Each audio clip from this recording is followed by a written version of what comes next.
name's Cedar, and I'll be reading the last story in the Tales from the Pizzaplex book, B7-2, which is Dittophobia, which apparently is like the most important story in this book, or at least that's what the theory videos that I've been trying to watch have been telling me. I've been skipping those because I didn't want to get spoiled on the story here.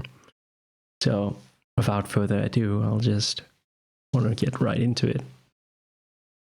Rory's eyes shut open, his body rigid. He stared into the murky greyness that pressed in around him. He held his breath so he wouldn't make a sound. Rory's head and shoulders were propped on two puffy pillows that at the moment gave him no comfort at all. The room, although dim, was light enough that Rory could take in the closet door opposite the foot of his bed and his bedroom's two doorways, which faced each other from the left and right of his bed. Pillows blocked his peripheral vision, so he couldn't see the small blue-gray nightstand that held his red alarm clock, the two bells that looked like ears on top of the clock's face. Even so, Rory intuitively knew that it was just after midnight. He knew this because every night, at about this time, the same thing happened. Some small, unidentified noise, maybe a scrape or maybe a tap, woke him from a deep sleep. The noise woke him, and then a flash of curved metal appeared in a gap between the wide folding doors that enclosed Rory's closet. Rory sucked in a sharp breath. The whoosh of it amplified in the stillness of the darkened room. Oh no, Rory thought. They know I'm awake. He squeezed his eyes shut. Rory had turned 7 even just a few months ago, although his memory of his small party, just him, his parents, his friend, Wade, with the balloons and the big chocolate birthday cake he'd thought had too much icing, was so vague that it seemed like it had happened years ago instead of just weeks. However, as young Rory was, he was old enough to know that closing his eyes wasn't a good defense against the creatures that were after him. Closed eyes were in the force field, and they wouldn't make him invisible. Rory wanted to survive the night. He had to know what was coming. Open your eyes, he shouted at himself in his head. He opened his eyes. All the creatures appeared at once. Once they came into view, the creatures moved slowly. That didn't make them less scary. Rory knew from experience that a creature's pace wouldn't make it easier for him to get away. He was never able to avoid them, no matter how slow they were. Rory clutched his blankets and scooted up into a sitting position so that he could be poised to flee. But he didn't. Instead, he did what he always did when the monsters appeared. Froze and stared at them, while his heart thumped faster and faster in his chest, and cold sweat beaded on his forehead. Rory didn't want to freeze. He wanted to spring from his bed and run, but for some reason he couldn't. All he could ever do when he first saw the creatures was watch them. Something about them held him suspended, like he was caught in a web. From out the closet, the piercingly sharp point of a pirate's hook scythed through the air as the rotting ruin of a fox-shaped creature with multiple rows of jagged teeth crept out into the room. The fox's eyes shone stark white in the surrounding darkness. Those eyes were focused directly on Rory. Rory trembled. He tried and failed to keep himself from whimpering. 2 more pairs of eyes appeared, one set each in the open gap of the door to the left and right of the bed. 2 more creatures were preparing to slink towards Rory's bed. Both doors opened wider. The creatures began to enter the room. Creatures on the right The creature on the right was a decayed version of a yellow chicken. Its body was so riddled with holes that only the barest hint of a metal skeleton held it together. Like the fox, it had a massive mouth full of spiky teeth. Its lower jaw was so separated from its upper one that Rory could see the blue-grey pattern of his room's wallpaper through the space. Clutched in the chick's massive hand with long razor-like nails was a bright pink cupcake with glowing white eyes and a smaller separated jaw full of serrated teeth. The cupcake riding in the chick's big hand was what entered the room first, slipping through the gloomy gap in the doorway that led to the right hallway outside Rory's room. The fact that the cupcake was a cupcake and had a smaller mouth made it no less terrifying. When the cupcake opened and closed its jaw, it made a snapping sound that raised goosebumps on Rory's skin. The creature coming from the left was similar to the other two in its decomposing awfulness and its pointy teeth and nails. The nails were the first thing Rory could see as the creature slowly slipped its hand past the edge of the door and stepped into the room. This creature was a monstrous distortion of a purple-blue bunny complete with long, mottled bunny ears that rose above its oversized open mouth face. The fact this monster was bunny-like made it the worst of the three with Rory because he loved bunnies. This monster showed him that even the best things could be contorted and wrecked and twisted into something ugly and gross. The creature made a clacking and burring sound when they walked, but they moved smoothly, almost like they were floating. They weren't floating, though. When the creatures were in motion, Rory's room shook, the walls rattled, and Rory's bed vibrated. Or maybe his bed felt like it was vibrating because he was quivering. Although most of Rory was stone still, his teeth were chattering. As the creature approached the bed, the puff of heavy breathing filled the room. The panting inhales and exhales, however, weren't coming from the creatures. Rory was the one making all the racket. Creatures, except for their clunking steps, made very little sound. Their movement created the faintest chinks and whirs, and the occasional creak, and somehow the fact that they didn't barrel at Rory with loud roars or bellows made him all that more horrid. The near silence of their advance gave Rory too much time to imagine what they would do to him when they reached him. And they'd reach him. Rory felt his mattress shift. His gaze whipped to the left. The monster bunny was pressed against the foot of his bed. The bunny was leaning forward. It was reaching for Rory. Funny Rory could move, had like he'd been released from a tractor beam. Rory launched himself out of the bed. On the right, squinting towards the advancing chicken.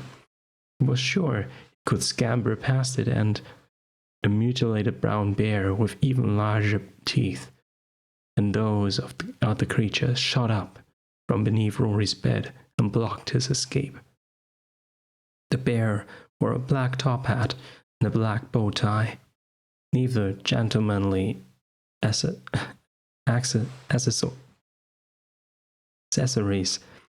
made the bear any less gruesome. With a raspy rumble, the bear's mouth hinged wider and wider, leaned toward Rory. Cold metal clamped around Rory's wrist.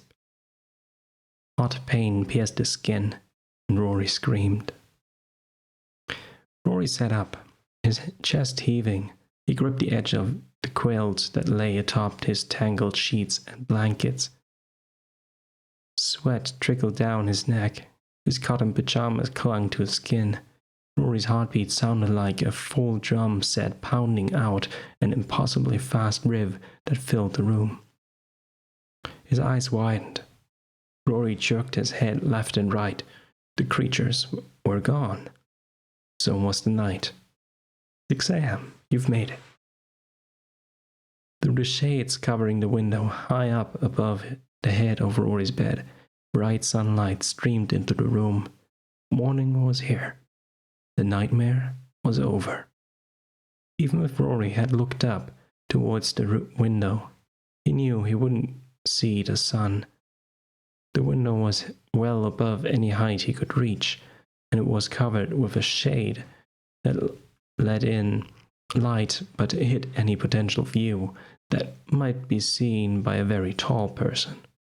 Rory never understood why his room's window was so close to the ceiling, but he'd gotten used to it.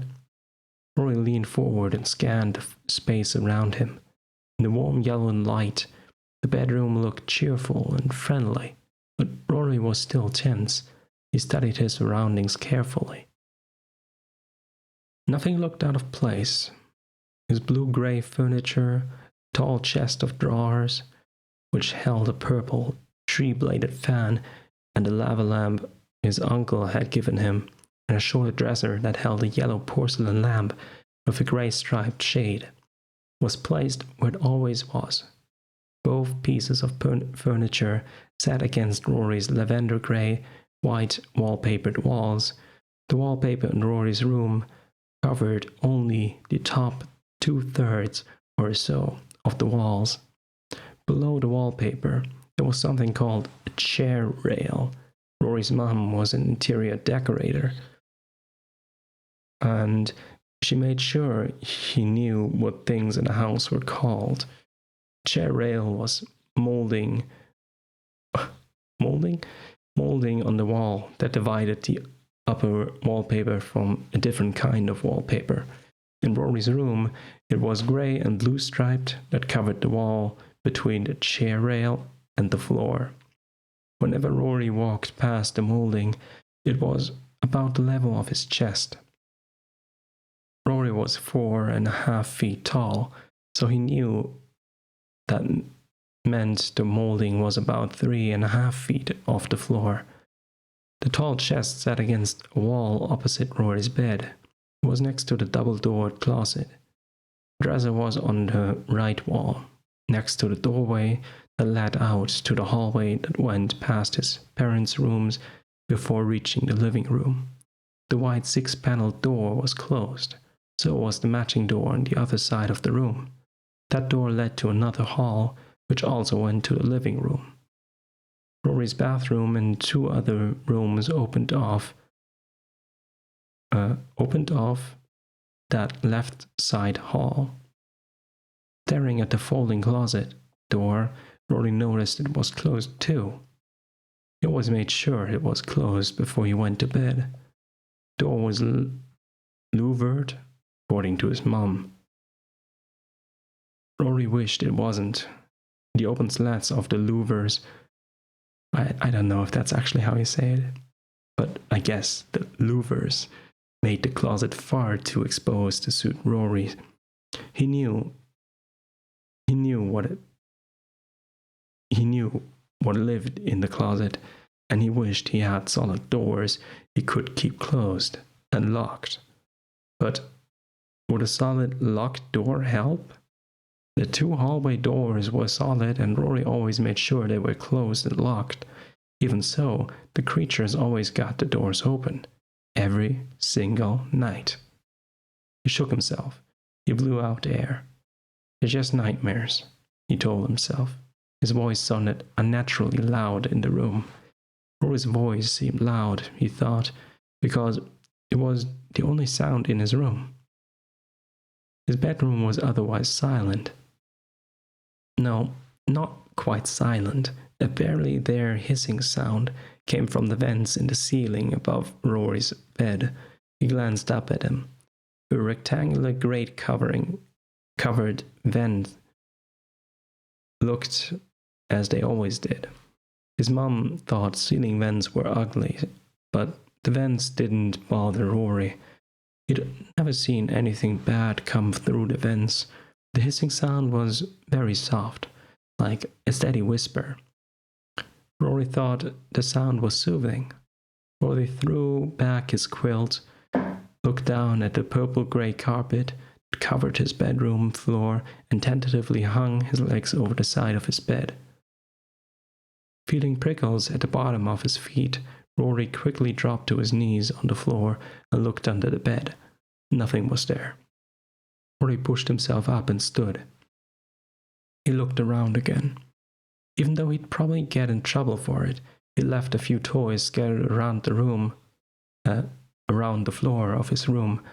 Blue telephone with large googly eyes and red wheels sat contentedly next to the green plastic fish near the chest of drawers.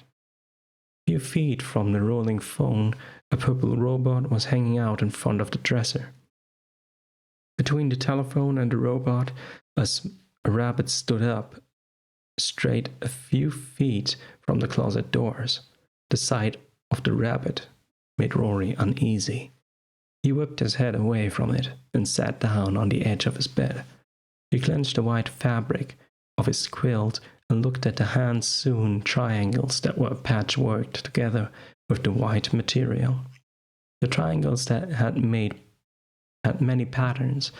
Some looked like circles and some were leaf or flower-shaped. All the patterns shared the same colors of blue, beige, and yellow. Rory's grandma and some of her friends had made the quilt for him. His mom said the quilt didn't match the colors in his room, but he didn't care. He liked it. Glancing at the rabbit again, Rory called out, "Mom!" When his mom didn't answer, he tried, "Dad?" His dad didn't respond either. His parents were probably getting ready for work and didn't hear him. Rory shrugged. He should stop being a weirdo and get ready for school. Standing, Rory shuffled barefoot to the door on the left side of the room. He hesitated only a second before gripping the door's brass knob, opening the door, and stepping out into the hallway. Wait, so the door is not locked? Didn't he say it was always locked? Or he kept it locked? Rory looked left and right along the length of the wood-floored hall. Like his room, the hall had a chair rail thing and two different wallpapers. The paper above the rail was kind of burgundy orange with a fancy diamond-shaped pattern. The paper below was a dark grayish-brown with splotches of lighter gray and sort of tree-ish shapes. Rory didn't like either of the wallpapers, but he figured they probably looked better than he thought they did. His mom was an expert at decorating houses. She must have known what looked good and what didn't. Nothing was in the hall, other than a small hall table with one drawer. A lamp similar to the one in Rory's room, this one in the color of a pale pumpkin, sat on the table. Rory crossed the hall and went into the bathroom. The wood floor felt cool and hot on his bare feet. Somehow, the bathroom had escaped his mom's love of wallpaper. Yes, that's probably for the best. In the light blue, and its tiled floor was dark blue with white stripes. The big bathtub with feet like a creature's claw. Rory didn't like the claws. Rory used the toilet and then stood in front of the sink to wash his hand and brush his teeth. After he did these things that he was supposed to do every morning, he lifted his face and looked straight ahead so he could check his hair in the mirror. Didn't much care about his hair or the rest of what he looked like, but Rory's mom did. She was always telling him to comb his hair. Rory looked around the sink for his comb, but couldn't find it. He did his best to smooth his short hair with his fingers, but it didn't want to lay down. The dark, blondish waves, his mom said his hair looked like a hayfield on a rainy day, stuck out from his head in multiple directions. His hair stood out even further than his big ears, which poked out from the sides of his narrow head. Wade once suggested that Rory file the tops of his ears into peaks so he could be an elf. Rory thought that was really stupid. Giving up on trying to get his hair under control, Rory bent over and sloshed water on his face. Straightening up, he used a blue towel to wipe the water off the mass of freckles that covered his wide cheekbones and slightly pointed nose. Rory noticed the skin under the freckles was paler than usual. He also saw that the skin under his eyes was darker than the rest of his face. The whites around his greenish-brown eyes were streaked with spiderwebby red lines. He tried to smile to reassure himself that he didn't look as bad as he thought he did, but bearing all the small, white teeth in his wide mouth made his head and face look like a crazy jack-o'-lantern. He closed his mouth and left the bathroom. Returning to his bedroom, Rory shed his pajamas and put on jeans and a green t-shirt. Both jeans and the t-shirts were baggy. Rory wasn't a big kid. He was smaller than most of the boys in his class. His mom, however, kept expecting him to start a growing spurt, so she bought him clothes that were too large. Rory hoped his mom was right. Rory's dad loved football, and Rory wanted to get big so he could play. Rory could remember tossing a football back and forth with his dad, but the memory was hazy. They hadn't done it in a long time. He stuffed his feet into socks and pulled on a pair of navy blue sneakers. Rory left his room again, this time through the door on the right. The hallway to the right of Rory's room was the same as the one on the left.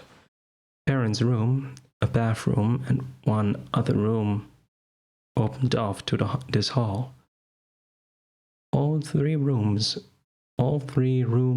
doors were closed. Rory tried calling out to his parents again. "Mom, Dad?" Once again, he got no answer.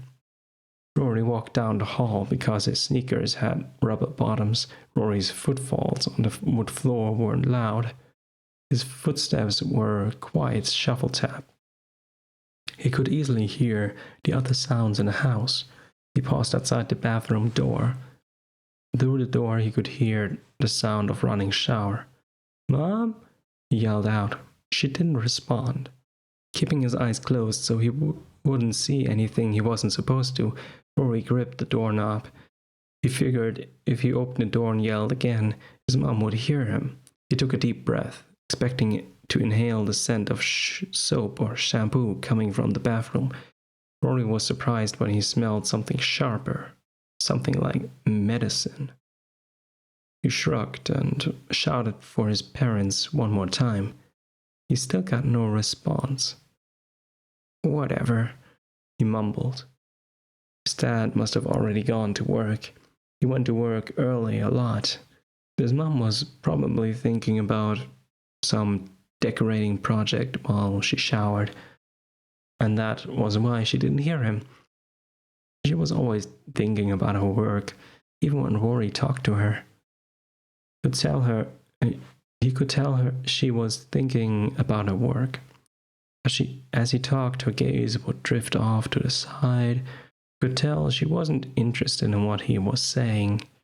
He guessed that was normal, though. Mostly he talked about his friend Wade and his clubhouse. That was probably boring to his mom. With his dad gone and his mom lost in thought in the shower, Rory was on his own. Well, what was new about that?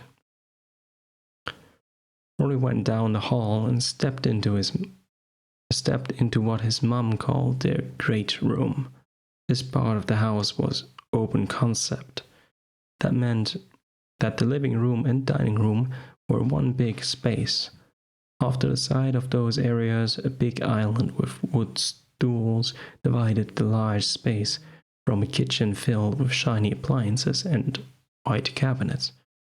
Passing a long rectangular dark-colored wood dining table with 6 dark blue plush chairs, Rory went around the island and walked to the end of the kitchen.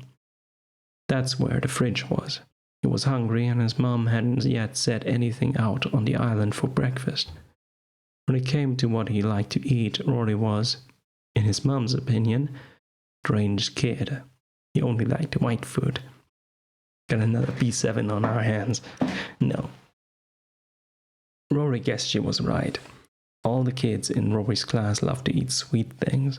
They were always talking about how much they liked candy and ice cream, and he knew they ate sugary cereals or waffles or donuts for breakfast. Rory didn't like sweet stuff. For breakfast, he liked having fruit. Is fruit not sweet? What? And bagels with cream cheese. Rory reached for the sleek, vertical silver handle on the stainless steel fridge. He knew he'd have to wipe his finger smudges from the handle after he got his food. His mom was obsessed about smudges on her appliances. Opening the fridge, Rory winkled his nose. The inside of the fridge smelled stale, like the bread had gone bad, or was it the cream cheese? Rory grabbed the bagel from a bag on the lower shelf and opened the cheese drawer to get out a carton of spreadable cream cheese. He frowned. They didn't have any cream cheese. Rory shrugged. He'd have to remind his mom to buy some cream cheese. Opening the lower produce drawer, Rory grabbed a pear. The pear was browner than it should have been, and maybe a little softer than what was best for a pear, but Rory figured it would be alright too. Closing the fridge door, Rory cradled the bagel and the pear, and he used the back of his free hand to wipe a smudge off the fridge door handle. He carried everything to the island.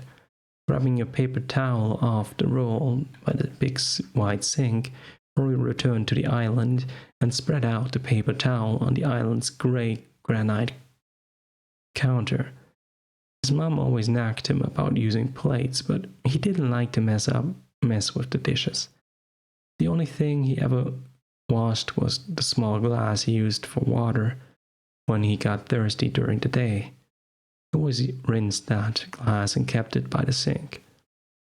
Climbing up onto one of the stools, Rory set his bagel and the pear on the paper towel. He lifted the bagel and smelled it. It might have been a little old, but it looked okay. He took a hesitant bite out of the bagel and quirked his lips as he chewed. The bagel was dry, but it wasn't terrible. Rory reached for the pear and bit into it. It too wasn't at its best, but it was okay. As he ate, Rory listened for his mom. She had to be out of the shower by now, didn't she? Apparently not. Rory could still hear the sloshing crackle of the shower's running water. Rory finished his breakfast and cleaned up after himself, making sure he left no crumbs on the counter. His mom was as obsessive about crumbs as she was about smudges on stainless steel. As he put his trash in the bin and under the kitchen sink, Rory suddenly realized he was going to be late for school if he didn't get moving. Hurrying out of the kitchen, Rory spotted his red backpack next to the end of the blue and white checked sofa in the living room, part of the great room. Good thing he'd left his backpacks there so he didn't have to take the time to go back to his room. Rory picked it up and slipped it over his shoulders. He hurried across the living room wood floor towards He stopped. Where was the front door? What? Turning in a full circle, Rory frowned as he tried to find the door that would lead him out of the house. For some reason, he couldn't remember where it was supposed to be. The living room, like most of the rest of the house, had two different wallpapers, separated by another chair rail. The paper in there had vertical stripes of bright blue and white above the rail. These colors matched the sofa and the rectangular rug under the oval coffee table in front of the sofa. Below the rail, wider and vertical stripes of beige and cream colors matched his dad's recliner and a TV cabinet. A couple paintings and 2 groupings of family photos hung on the blue and white part of the walls. The rest of the walls were bare, but for a couple of windows covered with cloth shades. The shades were thin enough that the daylight shone through them, but they were thick enough to make it impossible to see to the outside. Didn't care about seeing through the windows, though. He wanted a door, not a window. Well, a window's just a door if you try hard enough, or if you're desperate enough, I guess. Rory walked around the entire living room and dining room area. As he did, his brain started getting a little mushy. With every step he took, he felt a little drowsier. By the time he had gone around the room twice, he felt like he was in a fog. Why couldn't he find his way out of the house? And where was his mom? Rory adjusted his backpack on his shoulders. He headed back down the hall towards his parents' bedroom. When he reached the other room off the hall leading to his parents' room, Rory tried its door. Just as he couldn't remember where the door was in the great room, he couldn't remember what was in this room either, where the door was in the great room. He couldn't remember what was in this room either. Well, sorry. He wasn't going to find out, though. The handle jiggled, but the door wouldn't open. It was locked. Rory walked on and paused in front of his parents' door. From there, he could still hear the shower in the bathroom. Maybe his dad hadn't left for work, though. Perhaps his dad had slept in or something. "Dad?" Rory called out. "Are you in there?" When his dad didn't answer him, Rory put his ear to the door. The painted wood felt smooth and cool against his ear. Rory's ear, however, didn't give him any information. Heard nothing. Knowing he shouldn't just barge into his parents' room, but wishing he could find his mom or dad, Rory gripped the door handle and tried to turn it. Like the one on the other room's door, the knob wiggled a little, but the door wouldn't open. Rory stepped a few feet forward and tried the bathroom door again. The door wouldn't give. Behind the door, the sound of the shower continued. Rory looked down the hall. Was there a back door out of the house somewhere? Couldn't remember a back door of this hall, but then he couldn't remember his house and not having a door at all either. He wandered down the hall and ended just past the doorway on his bedroom. And there was a door there. Rory tried to open it. Like the other doors he tried, this one remained closed. He tried a little harder to get this one open, but no matter how much he rattled the knob and shoved at the door's hard surface, it wouldn't give away. Or it didn't give at all. Rory shrugged. He didn't think this was a door that led outside anyway. It was probably the door to a closet. A closet wouldn't help him. Rory turned around and headed back down the hall. Going into his bedroom through its right side door, he looked around. His bed was still mussed. Okay? Never heard that before. His pillows askew against the slated wood headboard. His mom wouldn't like it if she saw that he hadn't made his bed. Rory went to the head of his bed, pulled up the sheets and blankets. He smoothed them out and put the pillows in the right places at the head of the bed, and then pulled the quilts up to cover everything. Patting the quilts, he nodded. "That's better," he said. Once again, his words sounded unusually loud, and behind the boom of his voice, the steady hissing above his bed sounded like a subdued murmur, as if someone, maybe Rory's mom, was saying "shh," letting him know everything was okay. Rory smiled dreamily. "Everything's okay," he told himself. This time, when he spoke, he made sure to keep his voice low. Walking through his room, Rory exited it through the left side door. Looking to his left in the hallway, he spotted another door at the end of it. Was that a back door that led outside? Rory took a couple of steps to the door and tried to turn the knob. It was just like all the other knobs Rory had attempted to turn. It shifted just a tiny bit, but it wouldn't rotate to open the door. He turned around and put his back to the closed door. He went back down the hall towards the great room. Although the bathroom door was open as Rory had left it earlier, the other two doors along this hall were closed. They were also locked. He moved on past them, and then he was back in the great room again. Rory stopped. Rory stopped there near the dining room table. He shifted the weight of his backpack on his back. Felt like he was missing something. He had to have been. He should have been able to pick up his backpack and leave the house to go to school. It should have been a simple thing, shouldn't it?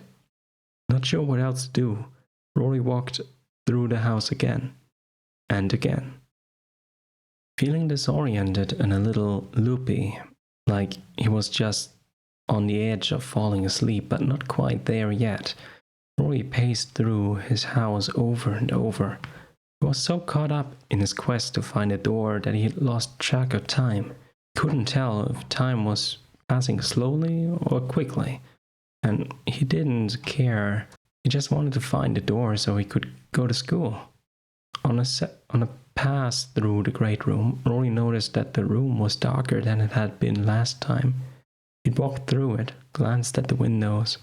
The shades over the window weren't the nice, bright yellow color that they'd been when the sun had been out. They were turning a dingy gray. Daylight was fading. In fact, it was nearly gone. Time for bed, Rory said to himself. Good, he thought. He was so tired. He was more than ready to go under the covers and snuggle into his nice warm bed. Rory shrugged out of his backpack. He dropped it near the end of the blue and white checked sofa, turned and walked down the hall to the bathroom. He was tired, but he didn't want to go to bed without a shower. Stripped out of his clothes in the bathroom, Rory curled his hand around the chrome knob that jutted from the white tile that surrounded the tub. For a second, he was afraid to turn the knob. Every knob he turned today had refused to budge. His eyes heavy and his limbs getting even heavier, Rory sighed at his silliness. He turned the knob, and the shower spray cascaded down into the tub. The rushing sound was reassuring. The sound reminded him of his mom's shower. He couldn't remember if he'd heard the shower the last time that he'd gone down the right side hallway. He must not have. His mom must have left for work when Rory was in the left side hall. She would have figured that he'd already gone to school, so she wouldn't have gone looking for him. Rory took a quick shower. He brushed his teeth, then he gathered his clothes, trotted into the room, closing and locking the door behind him. Rory crossed his room and closed and locked the other door as well. Then he put on his favorite PJs. They were black and white, zebra striped. By now, Rory's room was lit only by the weak glow of his nightstand lamp, a smaller version of the lamp on the top of his dresser. A little lamp threw a faint circle of light out around his bed. Beyond that circle, the rest of the room was in shadows. All the shapes that squatted in those shadows suddenly looked dangerous and threatening. Rory quickly went to his closet door. He tossed his clothes into a blue plastic laundry basket on the floor and then closed the door firmly. He scuttled to his bed, threw back the quilt and other covers and dove under them. He pulled the covers up to his chin and looked around the room. The lumpy shapes in the room made Rory nervous, but at least none of them moved. Yet, Rory risked slipping an arm from beneath his covers to turn off the bedside lamp, closed his eyes, letting the steady hiss from the vents lull him to sleep, as the drowsiness he'd felt all day finally claimed him. Rory's eyes shot open. It was midnight again, he was sure, or close enough. A scurrying sound came from the closet. At the other end of the room, Rory lifted his head from the pillow. Very slowly, he raised his head only an inch, if that. He blinked several times, willing his eyes to adjust to the room's darkness. He had to see what the sound was. The closet door was cracked open. Closed it before. He'd gone to bed, hadn't he? Rory watched the gap. He stared so hard, so unblinkingly, that his eyes started to sting, but he didn't blink. If he did, he might miss if the door opened further. Don't blink, don't blink. He blinked. As he opened his eyes again, he caught the tip of a gleaming hook curling around the edge of the closet door. He heard a metallic rasp. The door creaked. A pair of glowing white eyes looked through the crack between the closet door. No. Rory checked the doors that led out to the hallways that flanked his room. Closed them too. He was positive about that. They weren't closed now. Knife-like nails curled around the edges of the door. One blazing white eye peered through each opening. As Rory watched, trying to control the shudders that wanted to rack his body, both doors opened even more. One eye in each hallway became two.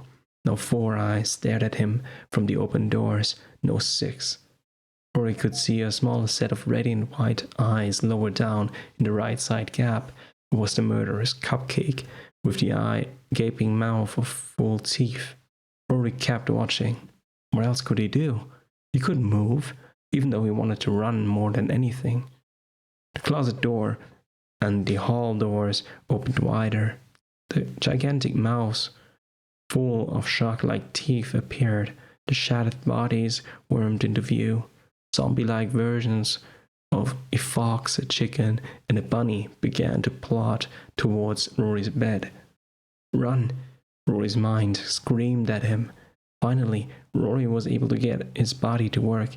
He threw back his covers, sprung from his bed. Before Rory could take a step, however, another pair of gleaming eyes was suddenly right in front of him. Beneath the eyes, another cavern of a mouth full of pointy teeth opened.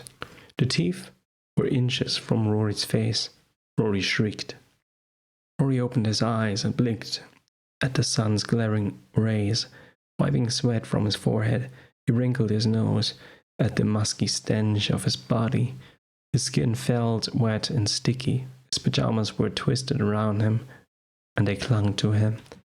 Lying still and scanning the room, Rory concentrated on breathing slowly and evenly. The sound of his quiet, controlled breathing relaxed the tightness in his muscles. He continued to focus on the inhales and exhales. As he listened to himself, Rory realized that the sound of his breathing was a gentle percussion beneath the steady whisper coming from above him. Rory looked up. Right, the vents. The usual hiss comforted Rory. The night was over. All was well. Or was it? Rory sat up. His hands balled into fists. He looked around the room. Everything was as it should have been. Both his hall doors and his closet door were closed. Rory swung his legs out of the bed. Mom? He called. Dad? Rory's parents didn't respond. He shrugged and went to his closet. At the double-louvered doors, he paused.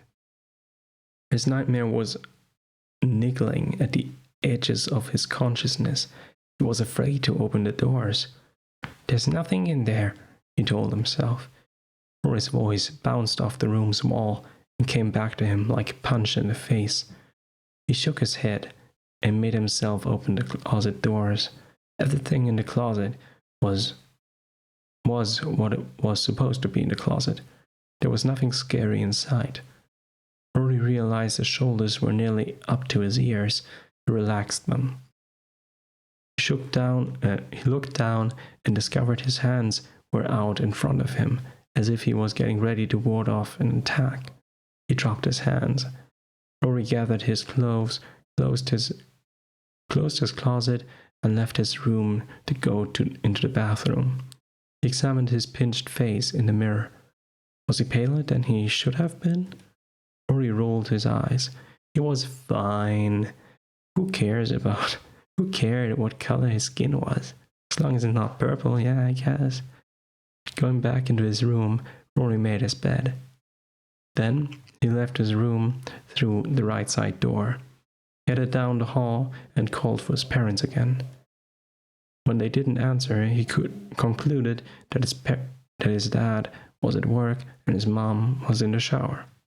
As they always were, I guess. He could hear the shower running through his parents' bathroom door. Same old, Rory said to himself, chuckling. His dad usually went to work early. His mom took very long showers. It wasn't a problem. Rory was used to fending for himself. Making his way down the hall through the great room into the kitchen, Rory scrounged up some breakfast. He grabbed a bagel that seemed a little harder than it should have been, and a peach that was a little softer than he wanted it to be. When Rory finished the breakfast, he tried one last time to call out to his mom. "Mom, you out of the shower yet?" She didn't answer him. Maybe she'd gotten out of the shower and left for work while he was eating. Mom often told him that when he was eating, he wouldn't notice an elephant if it sat down next to him. Rory grinned at the idea of a visiting elephant as he pulled on his backpack and headed towards the where was the front door again? Rory frowned and turned in a full circle. How could he have forgotten where the door was? How could he have forgotten that he forgot where the door was? Rory rubbed his eyes. They felt dry and droopy. Shaking off a sudden sense of sleepiness, Rory walked around the edges of the great room, treading his hand along the chair rail as he went. He wasn't sure why he was doing that. It wasn't like the door was going to be invisible or something. At this point, I guess it might as well be. But he kept slipping his hand along the chair rail. And then, when he finished going around the great room, he kept his hand on the chair rail as he went down the hall towards his parents' room. He wiggled the doorknob on every closed door he came to. None of the doors opened. Rory tried calling out to his parents again, even though he knew that was pointless. They were at work. Or was his mum still in the shower? Rory could hear the shower running, so she must have been either that or she'd forgotten to turn off the shower. If she'd done that, she'd be annoyed when she got home and realized how much water she'd wasted. By the time the light shining through the shades in the great room began to fade, Rory wasn't sure how many times he'd gone through the house. 12? More? The whole time he traipsed through the house, he had a powerful sense that something was getting past him. There was something he could have noticed. Something he should have done differently, but he didn't know what it was. When the house began to fill with puddles of darkness, Rory got ready for bed, making sure he closed his closet door and the doors to the hallways. He got into bed. By then, Rory was so tired that he could barely stay awake long enough to turn off his lamp. Once he switched it off, Rory pulled up the covers and closed his eyes. He was asleep instantly. Rory's eyes shot open. creatures came at midnight, like always. They somehow got two doors open. They sulked into the room. They closed in around Rory's bed, wide eyes, sawtooth mouths, decomposing bodies, clankety clank. Rory tried to get away. That's when the fourth creature appeared. The bear with the top hat drew himself up to loom over Rory as if rising from a grave under Rory's bed. Mouth opening, impossibly wide, the bear aimed its teeth at Rory's head. Rory's cry jolted him awake. As soon as his eyes opened, Rory was blinded by the sun. He didn't, however, close his eyes against it. He was grateful for the brightness.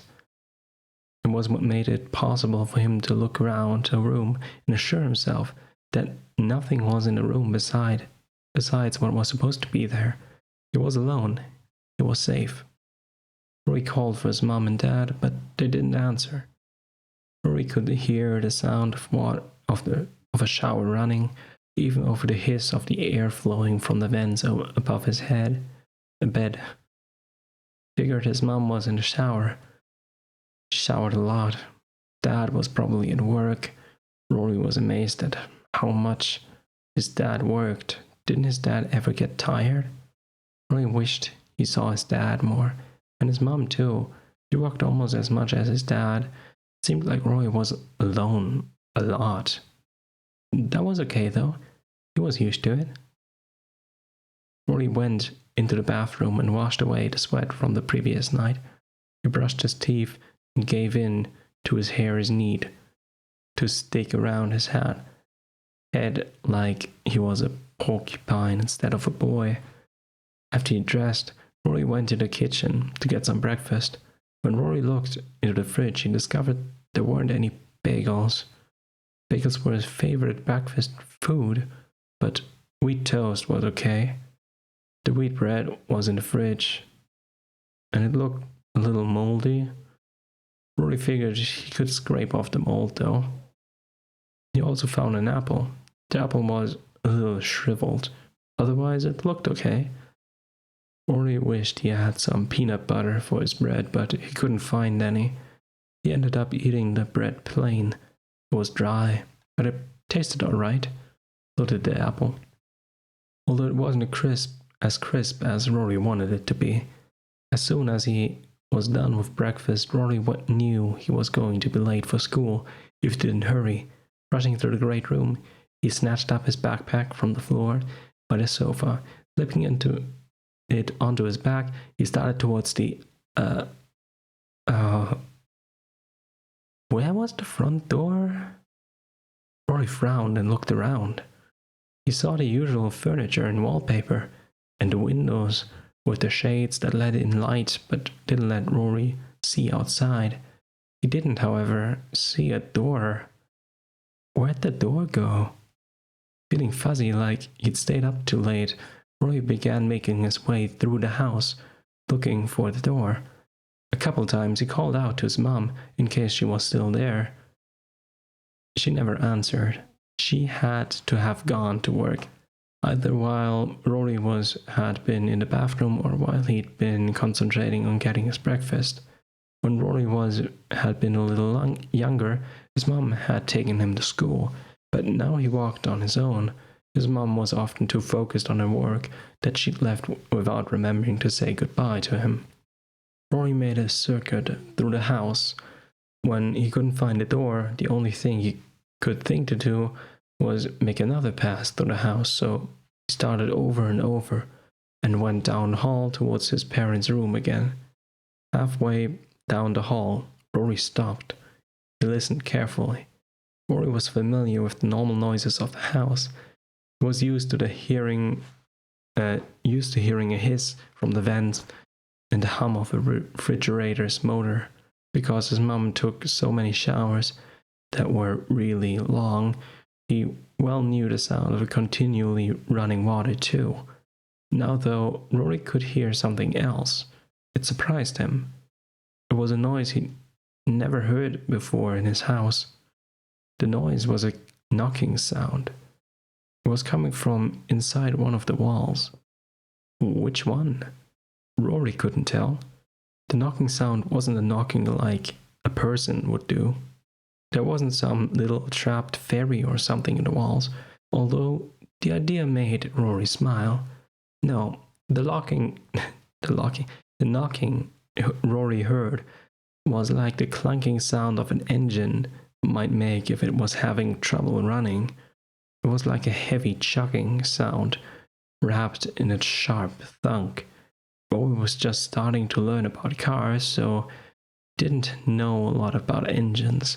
From what he knew, though, he thought that what she was hearing sounded like an engine's pistons misfiring.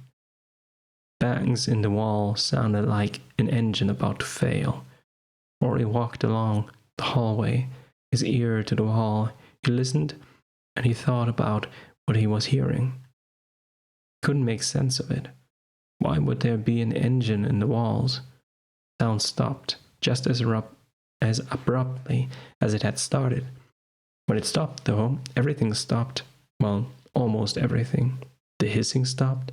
The sound of the shower stopped. The only thing that continued was the refrigerator's hum. Other than that, the house was silent. The only other sound, besides the refrigerator, that Rory could hear was that of his own breathing and his own footsteps. Rory stood still and listened. No, nothing else. That's weird, Rory said. He didn't care much about it, though. He was so tired. He could barely keep his eyes open. The last time he'd been in the great room, the sun had no longer been shining through the shades anyway. It was time for bed. Rory went into the bathroom and showered. When he went to his room, closed all the doors, and got into bed, he was asleep as soon as he turned out his light. So the water's still running, but the vent turned off, didn't it? The, generator or motor on the other side of the wall stopping. That's so odd. Rory's eyes shot open. He squinted into the sun's perky yellow rays. Wait, no nightmare? Huh. He watched little specks of dust dance in the stream of light that slanted down over his bed, and he stretched his arms above his head. He felt great. Rory dropped his arms back to his sides and took in a big breath of air. He wiggled his legs and flexed his toes. He felt different from how he usually felt in the morning. Why? The answer came quickly. No nightmares. Rory hadn't dreamed at all. He slept peacefully through the night. The creatures hadn't come. Rory frowned. No, it wasn't just that. It was something else, too. Rory sat up and looked around his room. He gasped. What had happened to his room? Although the room Rory was in was still clearly his room, with its blue-grey furniture, lavender-grey and white wallpaper, the white doors and purple-grey carpet, scattering of toys. Definitely wasn't his room, as he remembered it. Something was wrong. Yesterday, everything in Rory's room had been clean and nice. And today, everything was dirty, like really dirty. And it wasn't nice. Not at all. The wallpaper, for one thing, was peeling off the walls. Wide strips of wallpaper above the chair rail were drooping down over it. Strips were crusty, and the back side of them were yellow. The wallpaper below the chair rail was peeling off the wall, too. Some of it had fallen onto the carpet. The carpet was in an awful shape as well. It was filthy. Thick coating of dust looked like a layer of fuzz. The fuzz was disturbed by a jumble of footprints. Rory leaned forward and stared at the prints. They were big, even bigger than his large feet. And had the creatures left the prints? Rory's gaze flirted to the closet door. He frowned. One of the closet doors was sagging off its hinges. The other one was bent. Both closet doors were covered with dust. Rory looked left and right and the other two doors, they were dingy and dusty too. They were closed. Realizing that he needed to pee, Rory had to set aside the mystery of what had happened to his room. He reached down to push his quilt back. Rory's hands froze. He looked at the quilt. It was no longer white. It was so dirty it was almost brown. The material of the quilt was thin too, and the triangular patches were coming apart from one another. Well, Rory would worry about that later. Need to get into the bathroom. Rory swung his legs over the side of the bed. Once again, he froze, scared, and stared down at his bare legs. Where were his pajamas? Why were his legs so long and furry? Where did the hair come from? Panicked, Rory shouted, "Mom!" The sound of Rory's voice nearly made him fall off the bed. "Mom," came out in a deep tone that sounded more like his dad's voice than his own. What had happened to Rory? Rory's mom didn't answer. Rory's need for the toilet was now more important than anything. Rory pushed off the bed and stood. He now towered over the bed. Rory's stomach flipped over as he ran towards the door to the hallway. His breathing came out in rapid bursts as he grabbed the doorknob. That's when he saw his hand. His hand was at least twice the size he remembered it being. The knob disappeared beneath his broad palm and his long fingers. Big hand or not, though, Rory still needed to pee. He flung the door open and dashed across the hall to the bathroom. Even as he made a beeline for the toilet, he noticed that the chair rail was now below his waist level instead of near his chest. Rory was practically hyperventilating by the time he flushed the toilet. He was almost afraid to turn towards the mirror, but he had to. Rory stepped up to the sink and looked into the mirror. His mouth dropped open and his eyes widened. The image in the mirror gaped back at him. Both Rory and the guy in the mirror opened their mouth wider and screamed, "Mom!" I guess it would just sound like a normal person, but I like the "Mom." Neither Rory nor the guy in the mirror received a reply, so they kept staring at each other. Was the guy in the mirror as in awe of Rory as Rory was of the guy in the mirror? Rory leaned forward. So did the guy in the mirror.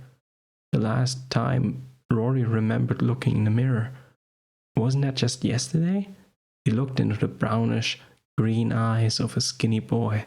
The boy Rory remembered had a narrow face with freckles and short and spiky hair. The eyes that looked back at Rory now were the same eyes Rory remembered. The ears jutting out from the sides of a narrow head were familiar too. The rest of the face, however, was foreign to him. Rory's face was longer than he remembered, long and bony. The chest bones jutted out. The face had some freckles, but red bumps of acne overpowered them.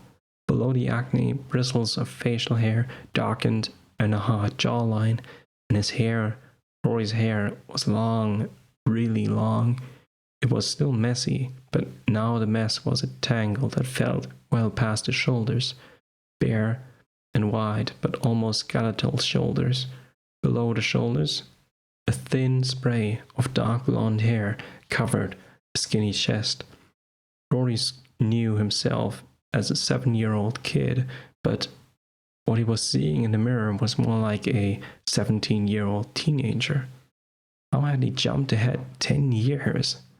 He suddenly remembered the fairy tale about Rip Van Winkle, who had gone to sleep and slept for 20 years. Had Rory done something like that? But how?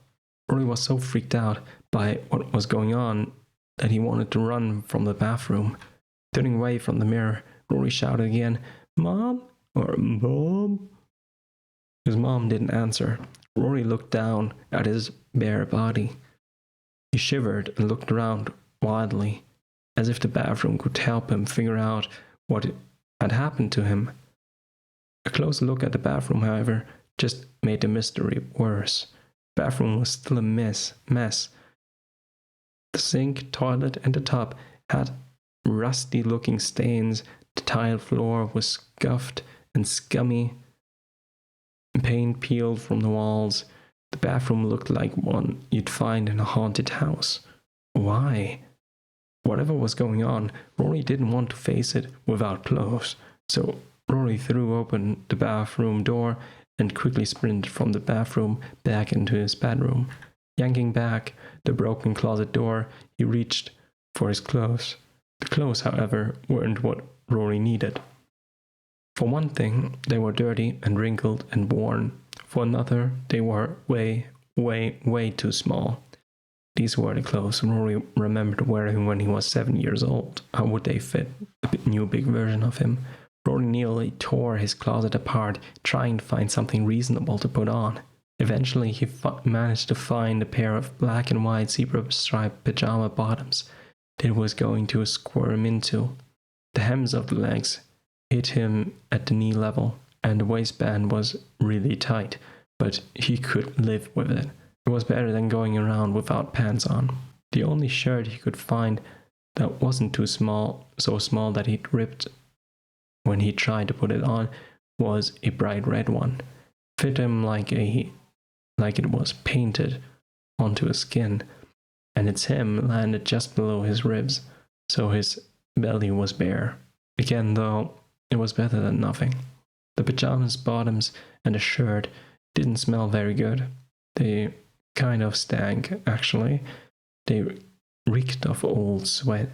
They were a little stiff too, but what other choice did Rory have? He wasn't going to wander around without clothes on, without expecting much. Rory looked for socks and shoes that fit. He found socks that he was able to stretch over his feet, but the shoe situation was hopeless. He'd have to stick with socks for now. Maybe if he could find his mom, they could go out and shop for some new clothes. The paper in the hall was falling off the wall. The paper in the hall was falling off the wall in long curling strips that drooped onto the wood floor. The floor was thick dust that was scuffed with large footprints. Rory realized now that those footprints must have been his own. They were the same size of his feet, and had he been walking in his sleep? The hallway floor was weird too. It wasn't the wood floor he remembered. Part of the floor was like that, but running down the middle of it, it was a set of metal tracks embedded in the wood, like streetcar tracks. Rory had seen those once when his parents had taken him to a big city that had cool streetcars that went up and down steep hills. But why were these metal rails in his house? What were they for? Rory followed the tracks down the hall to the great room and found more of the same decay. Furniture was grimy, and all the plush cushions were flattened. There was more peeling wallpaper in there, and the shades that covered the windows were yellowed and limp, as if they could barely manage to cling to their brackets. Rory looked away towards the kitchen. He chewed on his lower lip.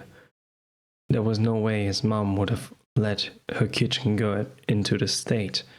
Not only was it covered in dust, but crumbs were also everywhere.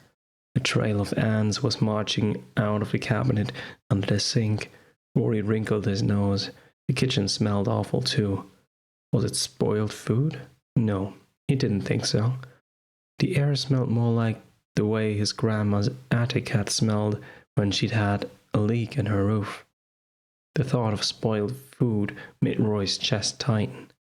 If he had slept for 10 years, would there be any food left for him?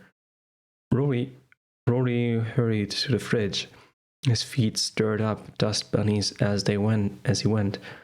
They fluttered over the floor and settled under the edge of the kitchen's lower cabinets. marred by too many smudges to count. The refrigerator handle rattled in Rory's grasp. As he pulled on it, the fridge door opened, and Rory gawked at its interior. What in the world?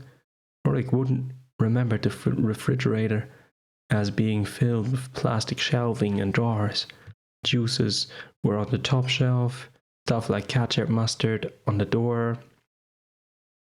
Plastic containers of leftovers were on the middle shelves. Cheese, meats were in the cheese drawer. Veggies and fruits were in the produce drawers at the bottom of the fridge. That, however, wasn't what Rory was seeing now.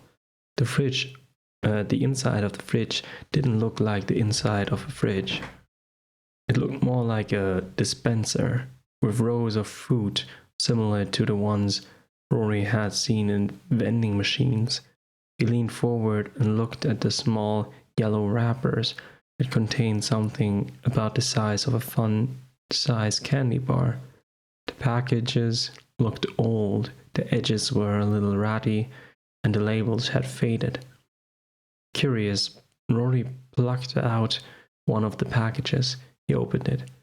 Without much enthusiasm, Rory lifted a crunchy-looking tan wafer from the packaging. He held it to his nose. It smelled sort of like vanilla, but not really.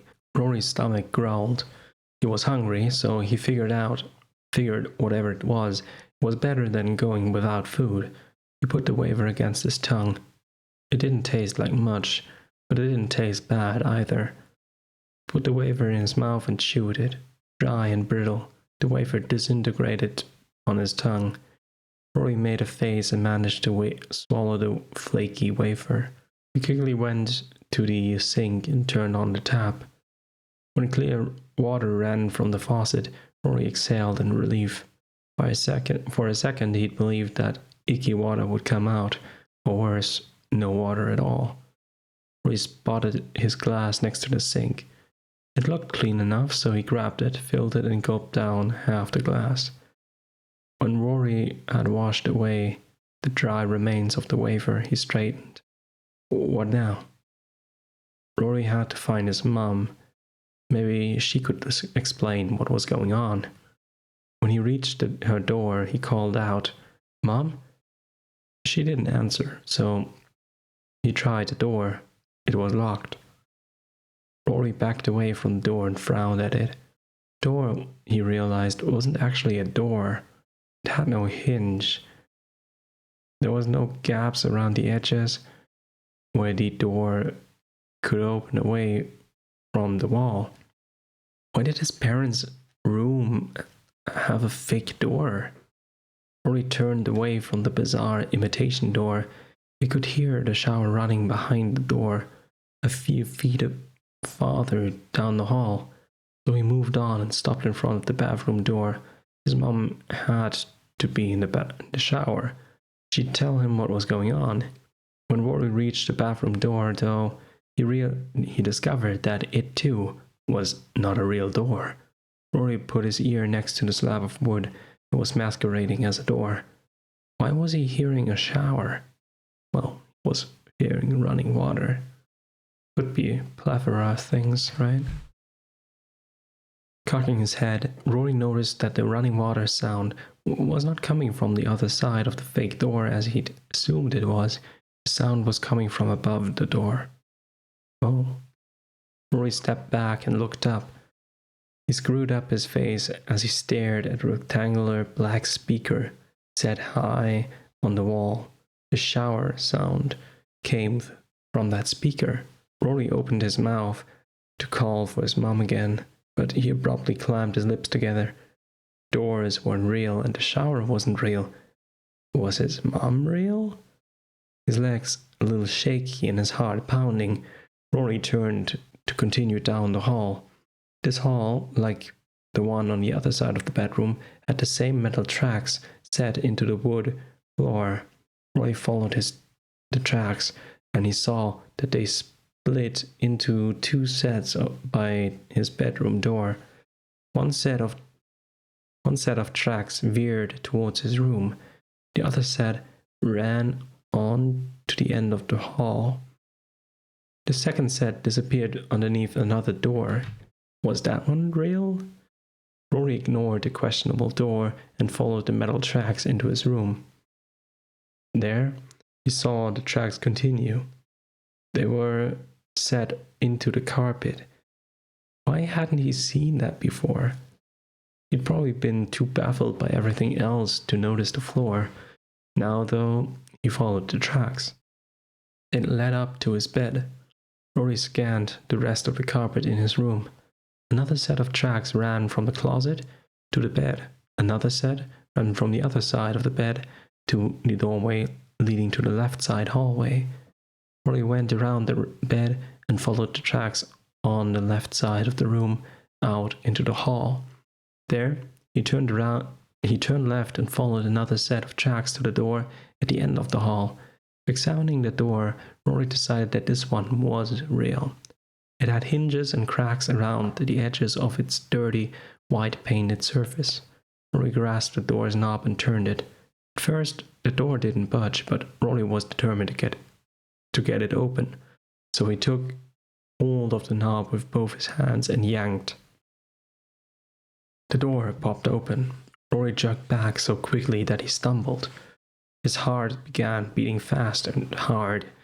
Its thrumming filled his ears.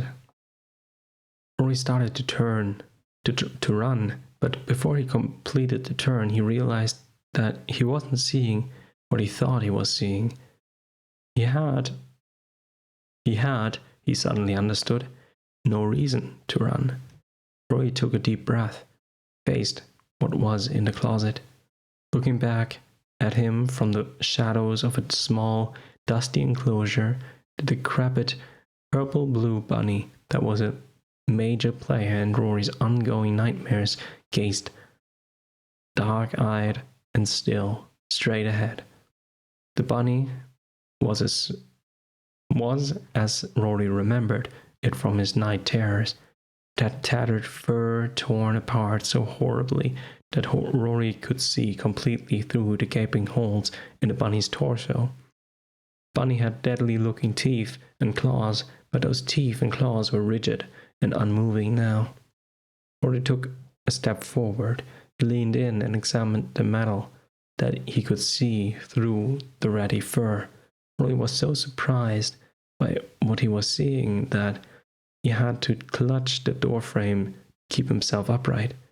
He goggled at what stood before him. Rory's nightmare creature was nothing more than a spooky life-size figurine. It was a costume hung on a flimsy metallic skeleton. It couldn't move on its own. It was transported into Rory's room on rails. It was just a mechanical trick. Rory clenched his fists. He slammed the door in the phony creature's face, and he turned to stride back into his room. There, Rory marched to his closet. He investigated the back of it, and he quickly found the fox version of the creature that terrorized him at night.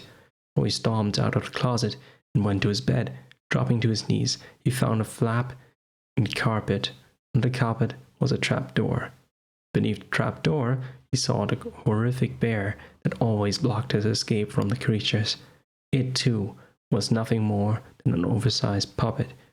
His head started to pound. Rory left his room via the door on the right and followed that hallway's tracks to the door at the end of the hall. There, he found the disintegrated chicken, and its cupcake was all fake, every bit of it. But why? Rory tore through the house to find out what else wasn't real. It didn't take long to discover that the rest of the locked doors weren't actually doors. The only doors that opened were his bedroom doors and the doors that enclosed the nightmare creatures. Rory walked through the house once more, studying the dirty floors. He looked for more trapdoors but didn't find any. He returned to the kitchen, unable to let go of a hunch he had about the refrigerator. Although stocked with dry wafers, the dispenser had to be refilled from somewhere. Rory flung open the refrigerator door. He glared at the dispenser and its rows of wafers in yellow wrappers. He grabbed the little packages, threw them over his shoulders, and stripped the dispenser completely. It was attached to the fridge's side. It was attached to the fridge's sides by metal clips. It just took a sharp tug from the dispenser to groan and twang and let go of the clips. Rory fell back and barely kept his balance. Tossing aside the dispenser's guts, he looked into the fridge. It wasn't actually a fridge. There was no back to the appliance. Instead, the fridge's interior was a tunnel-like enclosure that extended back behind the fridge, reaching through the kitchen's wall. The metal tunnel led to a metal door. Although the door had no handle, Rory could easily see its edges. Rory hunched over and crawled into the long, narrow enclosure, wriggled forward until he could put his hands on the door. The flimsy metal gave a little under his palms. Rory lunged forward and shoved the metal, and the door popped loose with a clatter. He clambered forward and looked through the opening. Nothing but blackness looked back at him, but that was better than a pair of glowing eyes. Not willing to dive headfirst into the space he couldn't see, Rory backed out of the passage. His mom kept a flashlight in the kitchen drawer, didn't she? Rory pulled out the drawer, and yes, sure enough, there was a flashlight. Flipping it on. Sure the batteries would still work after 10 years? Pretty sure they would be discharged by now. Oh, whatever. Doesn't matter. Flipping it on, he crawled back into the fridge and shone his light through the opening. Now, in the pale yellow glow of barely there light, Rory could see the bent metal door lying on what looked like a concrete floor. The floor looked like it was just a few feet below the opening. Rory could see now, but he couldn't see very much. So again he backed out, and this time re-entered the passage feet first. Scooting on his butt, he squirmed forward until he could stick his feet through the opening at the back of the dispenser. Rory landed in a crouch with one foot on concrete and the other on a fallen metal door. He straightened and quickly turned in a circle, shining his flashlight beam out around him. Rory frowned. What was this place? Rory was in a concrete corridor.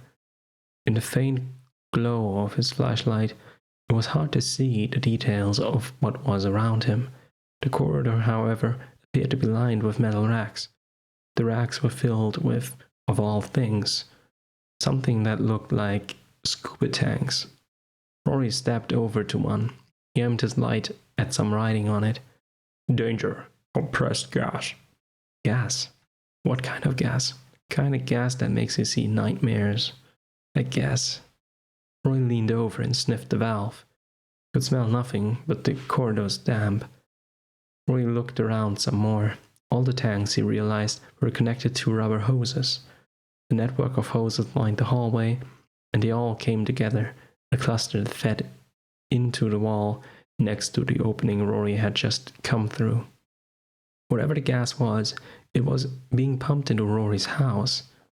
Rory scrunched up his face and walked down the corridor, his flashlight's rays zipping this way and that.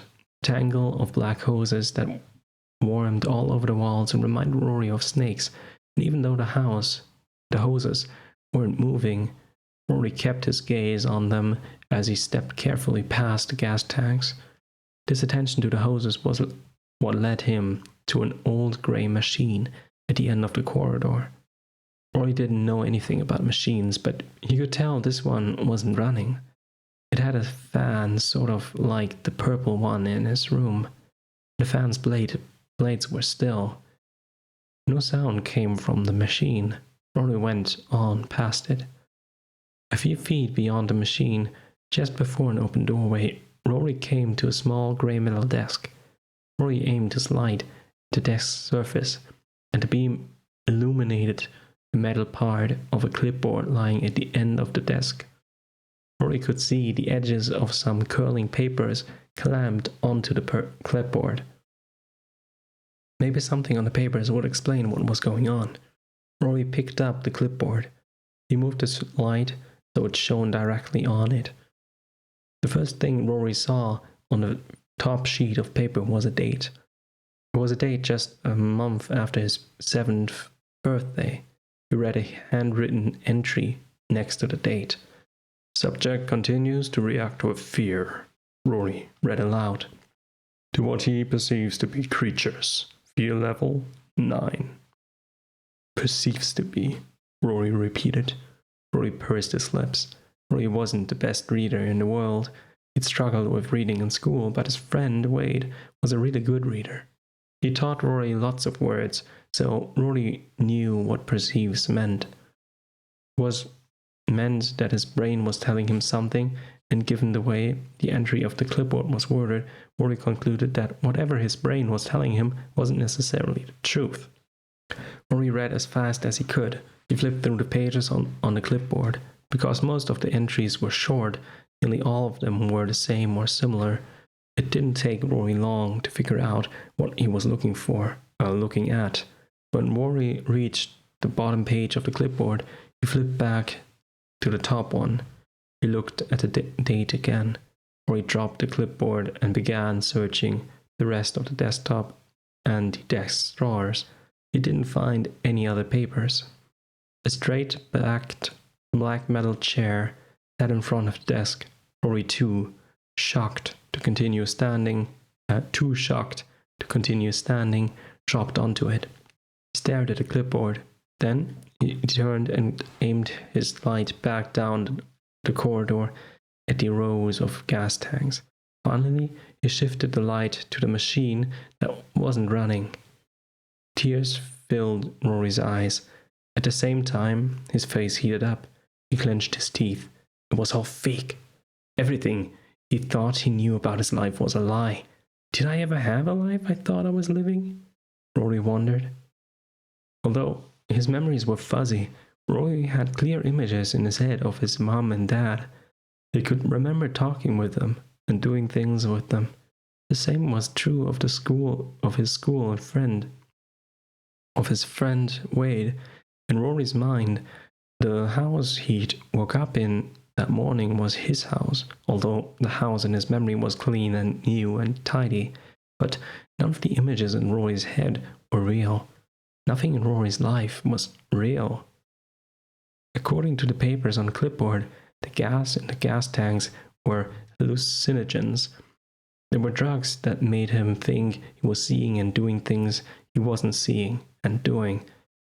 The gas was what made him think he was living in a house with his parents. The gas made him think he had to go to school. The gas made him think he was eating real food, when in fact the whole time he was eating the awful wafers. The wafers, the papers said, were freeze-dried sources of all the nutrients a human body needed. That might have been true, Rory thought, but given how skinny he was, he didn't think the wafers were enough for him anymore. The gas was also the source of his night terrors. Apparently, the whole thing was a nasty experiment designed to study the effects of ongoing fear in children. However, whoever was behind the experiment wanted to see what happened if a child faced the same horrors night after night after night, with no real life during that day to balance the awfulness of the nightmares. Because the latest entry on the clipboard had been made the same year that Rory had turned 7, concluded that this awful place had been abandoned 10 years ago. The gas lines and the food dispenser and everything else must have been automated. Rory looked again at the silent machine. He wasn't sure, but he thought the machine was a pump. If it was responsible for the stream of gas that kept Rory living in an illusion. It must have broken down. That was why the gas stopped. And when the gas stopped, Rory saw through the illusion. That was why he could see now that he was a teenager instead of the boy he thought he was. No wonder none of Rory's clothes fit. No wonder his house was a mess. Suddenly it all made sense. Rory hadn't been sleeping for the last 10 years. He'd been up and conscious. Everything he'd done, though, he'd done in a daze caused by the gas that constantly hissed into the house through the vents of the ceiling. That gas had kept him from seeing what was really going on around him. It had kept him locked in a perpetual childhood, understanding his surroundings on only the most basic level. That gas had kept Rory in a jail of misery. The whole experience, or the whole experiment, was mean. Really, really mean. Someone had been here watching Rory, recording all his reactions, and now it was even worse. For 10 years, the experiment had been running on its own. There wasn't even a watcher anymore. No one was here to make sure everything worked right. No one made sure Rory was cared for. He returned his attention to the machine. What if it restarted? Rory jumped up. He had to make sure the gas wouldn't start flowing again. Because Rory didn't know how to do anything with the machine, he figured the best thing for him to do was make sure the machine wasn't connected to anything. It wasn't hooked up to a hose. No, don't disconnect the hoses. You don't know how to close a valve. Just leave it. Oh boy. If it wasn't hooked up to a hose, it couldn't move the gas. That makes sense, he thought. Rory hurried over to the machine without much trouble. He found where a giant black rubber hose was clamped to one side of the machine. The mega hose led to the smaller ones that snaked across the walls and led to the gas tanks. This giant hose had to be the one that moved the gas through a system that fed into the house. Rory peered at the clamp. A screw held the clamp in place. Scanning the area for around the machine, Rory spotted an open, scarred green metal toolbox. Rummaging in it, he came up with a screwdriver. Awkwardly, because he wasn't yet used to having such large hands, Rory managed to unscrew the clamp. He removed it and pulled the black hose away from the machine. It came loose with a squelching snick. Okay, if Rory was right about the machine, it couldn't move the gas even if it started again. What now? Rory asked himself. The answer to that question was easy. Rory had to get out of this place. If he could get out, he could find someone who could help him find his real home, if he actually had one. Well, even if he didn't have a home, any place had to be better than where he was. Rory pointed his light through the narrow doorway just beyond the metal desk. That was his only option now, so he stepped through, found himself in another corridor. Although this one wasn't lined with gas tanks and rubber hoses, it still had snakes running all over the walls. These snakes were made of metal, and they looked like electrical lines or maybe water pipes.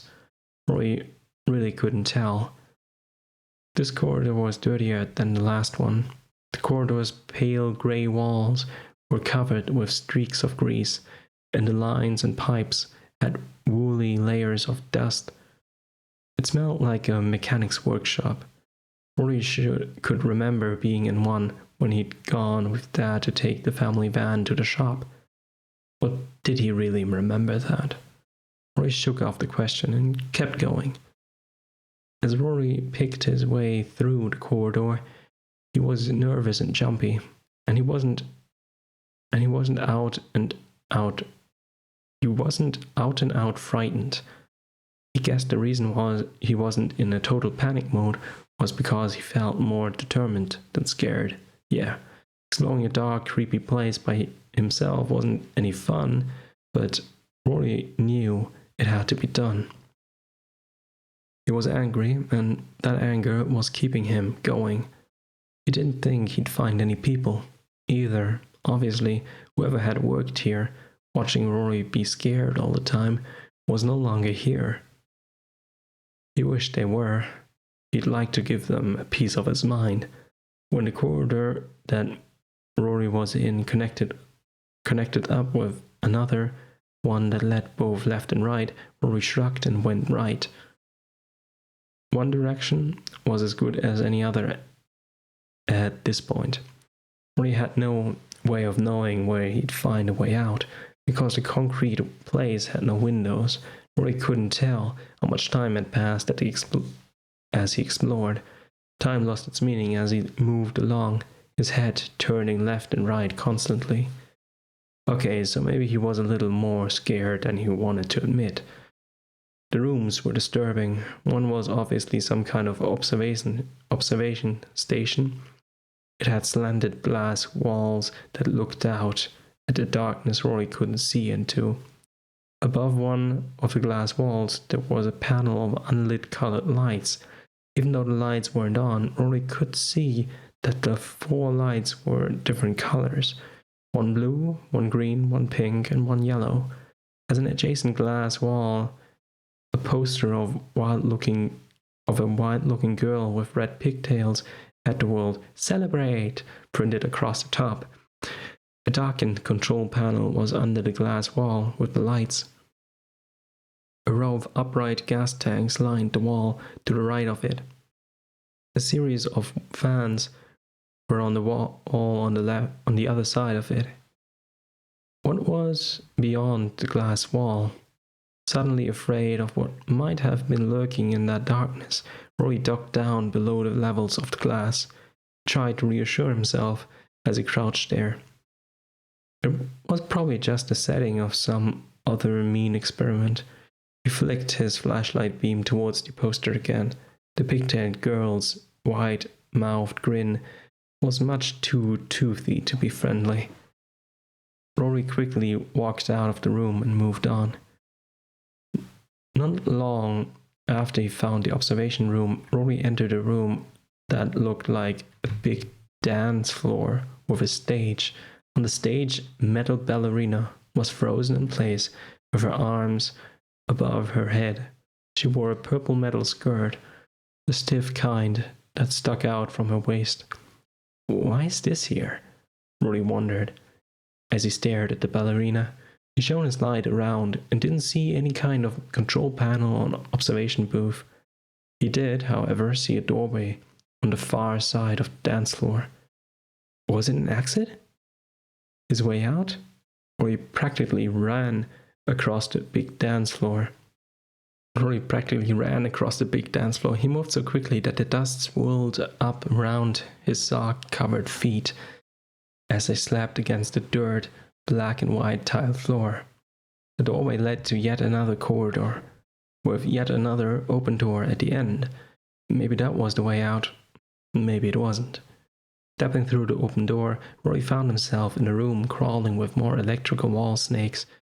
There were the big metal cords that held bunches of smaller cords inside of them. All the cords led into and out of a large metal box. A breaker box, Rory thought. Dad had, maybe, taught him about the breaker box in their house. Rory knew how to open the box and flip the switches to turn lights back on if they went out. Would it work in here? Would turning on lights help him find his way out? I don't know, but it would turn on these metal animatronics, that's for sure. Maybe keep them off. Anyway, Rory picked his way past the tangle of electric lines. Is it safe in here? He wondered. He wasn't sure he cared. After everything he'd been put through, he just wanted to get out at any cost.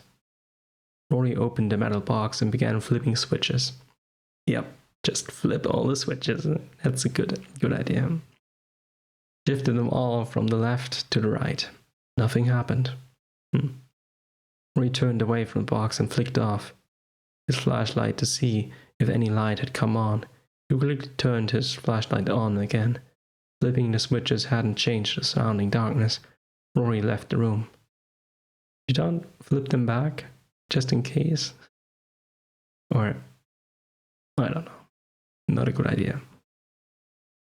So right now we have the gas spreading because he pulled it out of the machine, and we have the switches on, meaning that probably Ballora, at least, is gonna be turned on. Yes. Anyway, in the corridor, Rory didn't see any changes resulting from the switches he flipped. He sighed and turned left out of the electrical room. Walking forward, Rory discovered that the corridor dead-ended not too far past the big dance room, but another corridor jutted off to the right. Rory headed down it. Rory passed another right door. This time, though, the corridor he was in continued. He decided to go to its end before he came back to check out the right turn. Rory followed the corridor until it looked like a hard right, a little farther along. There, he found himself in another corridor that led to 2 open doorways. Checking the one on the left first, he discovered a room filled with what looked like animatronic parts. Metal arms and legs and heads and torsos were stacked on shelves, along with tangles of wires and mounds of gears. Rory thought the dusty metal tables near the shelves looked like tables in doctors' offices. He didn't like doctors' offices. Probably, if his memory was real, he left the room and went into the room on the opposite side of the corridor. The really big room across from the one filled with robotic parts looked like a place where people went to eat and watch shows. The room had a big stage on one end and rows of purple cloth-covered tables stretching out from the stage. The tables sat on thin, old carpet. Even in his flashlight's minimal light, Rory could see that the carpet was purple with a gold star pattern. Even with the flashlight, it was difficult to see much else in the high ceilinged room, but Rory spotted a faded sign over the stage that read "Fun Time Auditorium." Deflated balloons were scattered around the tables and the carpeted floor. In the shadows of a corner not far from the doorway leading out of the room, the cracked and dusty shell of an animatronic pirate fox lay crumpled against the wall. When he spotted it, Rory let out a little yelp. The fox looked a lot like Rory's nightmare fox. This fox, though, wasn't as torn up as a nightmare fox. The black eyes weren't focused, but Rory still avoided looking at them. He hurried out of the auditorium, fighting the urge to shut the door behind him for safety's sake. Of course, there were more animatronics. The repair room suggested there were many. You shouldn't be so scared of this one, even though this fox had haunted his nightmares for years at least. Finding himself in yet another corridor, or I have completely lost track of all the corridors he's went through. Just crazy. Finding himself in yet another corridor, Rory looked left and right and tried to remember the layout of what he'd seen so far. If he went right, he'd come back to the corridor that had led away from the electrical room. He decided to go back to the corridor and retrace his steps to the hall he'd passed, the one that had led off to the right. Rory got to that corridor quickly, and his exploration was even faster. The corridor was short and led directly into another room. This room, Rory decided, had to be the heart of this whole place he was in. It looked to be a control room, like the room that had the circus-looking lights. This room was walled on 2 sides by slanted glass. This was obviously another observation station. He didn't know what had been observed, and he didn't care about the big, currently non-functioning fan on the end wall between the glass walls either. The weird clown faces on the wall near the fan and the puppet masks on the stands atop two cabinets of metal drawers under the fan didn't interest him either. He thought the clowns were super eerie, but they were just plastic faces. What got Rory's attention as soon as he entered the room were the metal drawers. There were 6 of them, 3 in each of the 2 cabinets that flanked the massive fan. Rory rushed over to the cabinets. Maybe he'd find something in the drawers to help him get the heck out of here. For the next several minutes, Rory yanked open drawers and pawed through jangles of tools and masses of paper. At first he didn't find anything useful. In the 4th drawer, though, found blueprints to what was labeled Underground Testing Facility. So that's where he was. He was underground. Even the sunshine in Rory's house hadn't seemed real. No wonder he'd never been able to raise the shades and look outside. Rory spread out the blueprints and leaned over them. Because Rory's mom was an interior designer, or at least he thought she was, Rory had seen architectural blueprints before. He wasn't great at picking out all the details, but could get the general layout of the place from them. Rory studied those and he quickly found what he was looking for, a way out. Beyond this control room, down a short hallway, there was an elevator that had to lead back up to the real world. Excited, Rory trotted out of the control room and weaved his way around it to find the little corridor that led to the elevator. In minutes, he reached a circular metal door with a grated floor and a massive ceiling fan overhead. The ceiling fan wasn't moving, and the range of Rory's flashlight wasn't long enough for Rory to see what was under the grated floor. But what he could see straight ahead of him was a set of big, smooth, stainless steel elevated doors. Rory rushed forward. As he did, he noticed that his room didn't have the musty smell that the rest of the corridors and rooms had. It smelled fresher. That was a good sign, he thought. Going deeper into the room, Rory passed another network of metal electrical lines and 2 posters. One poster had an image of a red pigtailed girl that Rory had seen before, and the other had an image of a ballerina he'd found on the stage in the big dance room. Rory barely glanced at the posters. He zeroed in on a small, square control panel to the right of the elevator. Above a keypad, a big red button promised his freedom.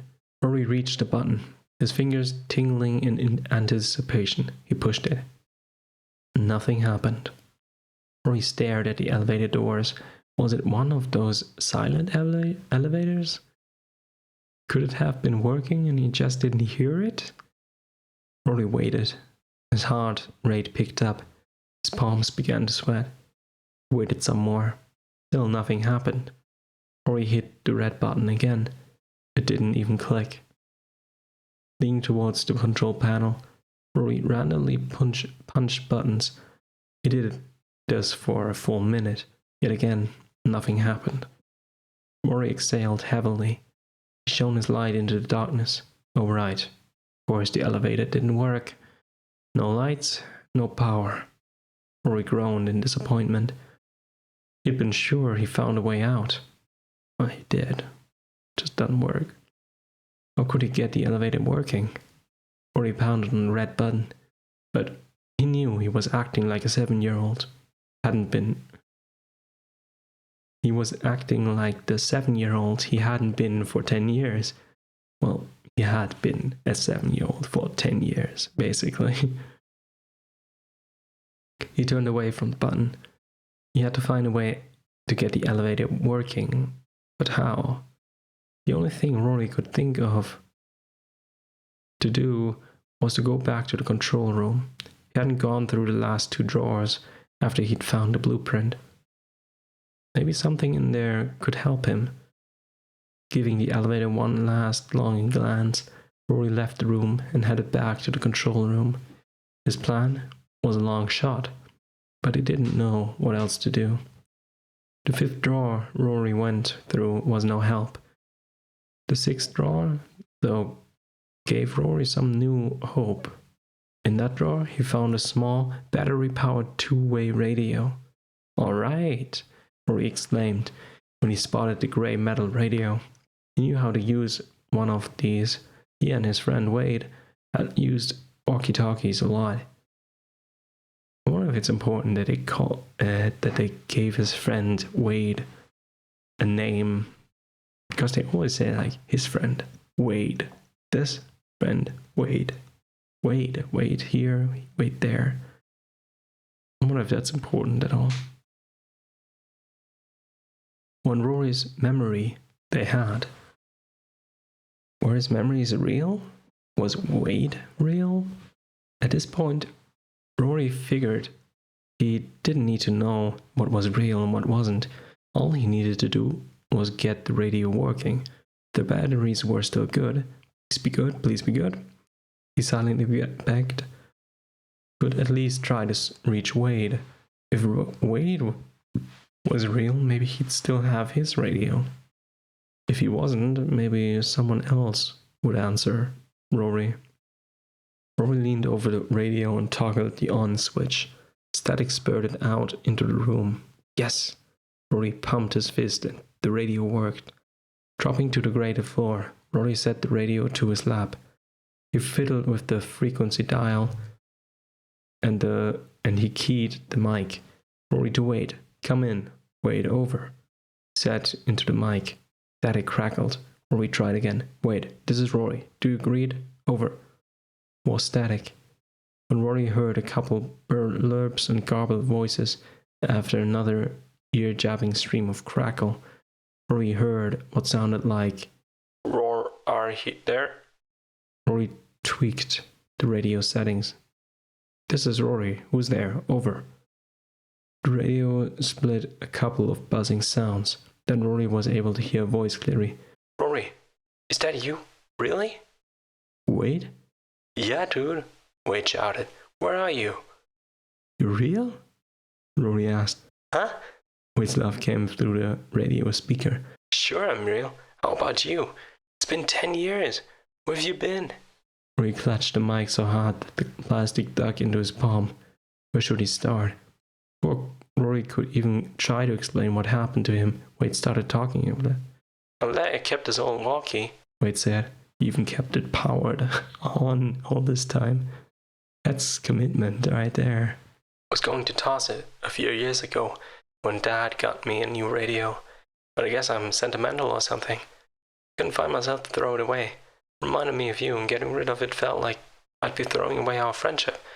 I never expected to ever use this thing again, though. I never ever thought I'd hear your voice coming through, that's for sure." Wade's whoop came through the radio speaker. "Your mom and dad are going to flip out when they find out you're alive. They were so desperate to find you, man. The police gave up the search after just a year, but your parents didn't. They hired all kinds of private detectives, and they had a website and everything." "Had?" Rory repeated. Wade's sigh came through the walkie-talkie speaker. "It's been so long, dude. They never stopped missing you." Rory's eyes moistened. He really did have a mom and dad who cared about him. "I missed them too," Rory said. "And you, Wade?" "Fido misses you too," Wade said. "Your parents kept your room the way it always was. Fido goes in the room every day and sniffs around. That's what your mom told me last time I talked to her." Fido! Rory had forgotten all about Fido. He had a dog. Fido was a spaniel mix with long, silky ears. How could Rory have forgotten about Fido? Rory had been 4 years old when they'd gotten Fido as a puppy. That meant the dog was 13 now. "Fido's an old dude now," Wade said, as if reading Rory's mind. "But he still gets around, okay?" Rory felt tears running down his cheeks and wiped them away.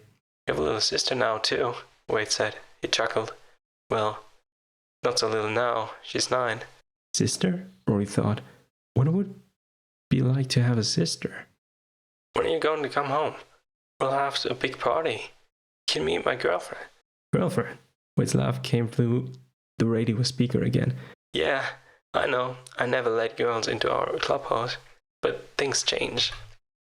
Not for me, Rory thought. Is our clubhouse still there? Rory asked. Sure is. Wade said. Kept that up too. Couldn't stand the idea of it getting torn down. Just in case, even the swings, the tire swing is still there. Can't wait to see it again, Rory said. We'll have a party in the clubhouse too. I have so much to catch up on, Rory said.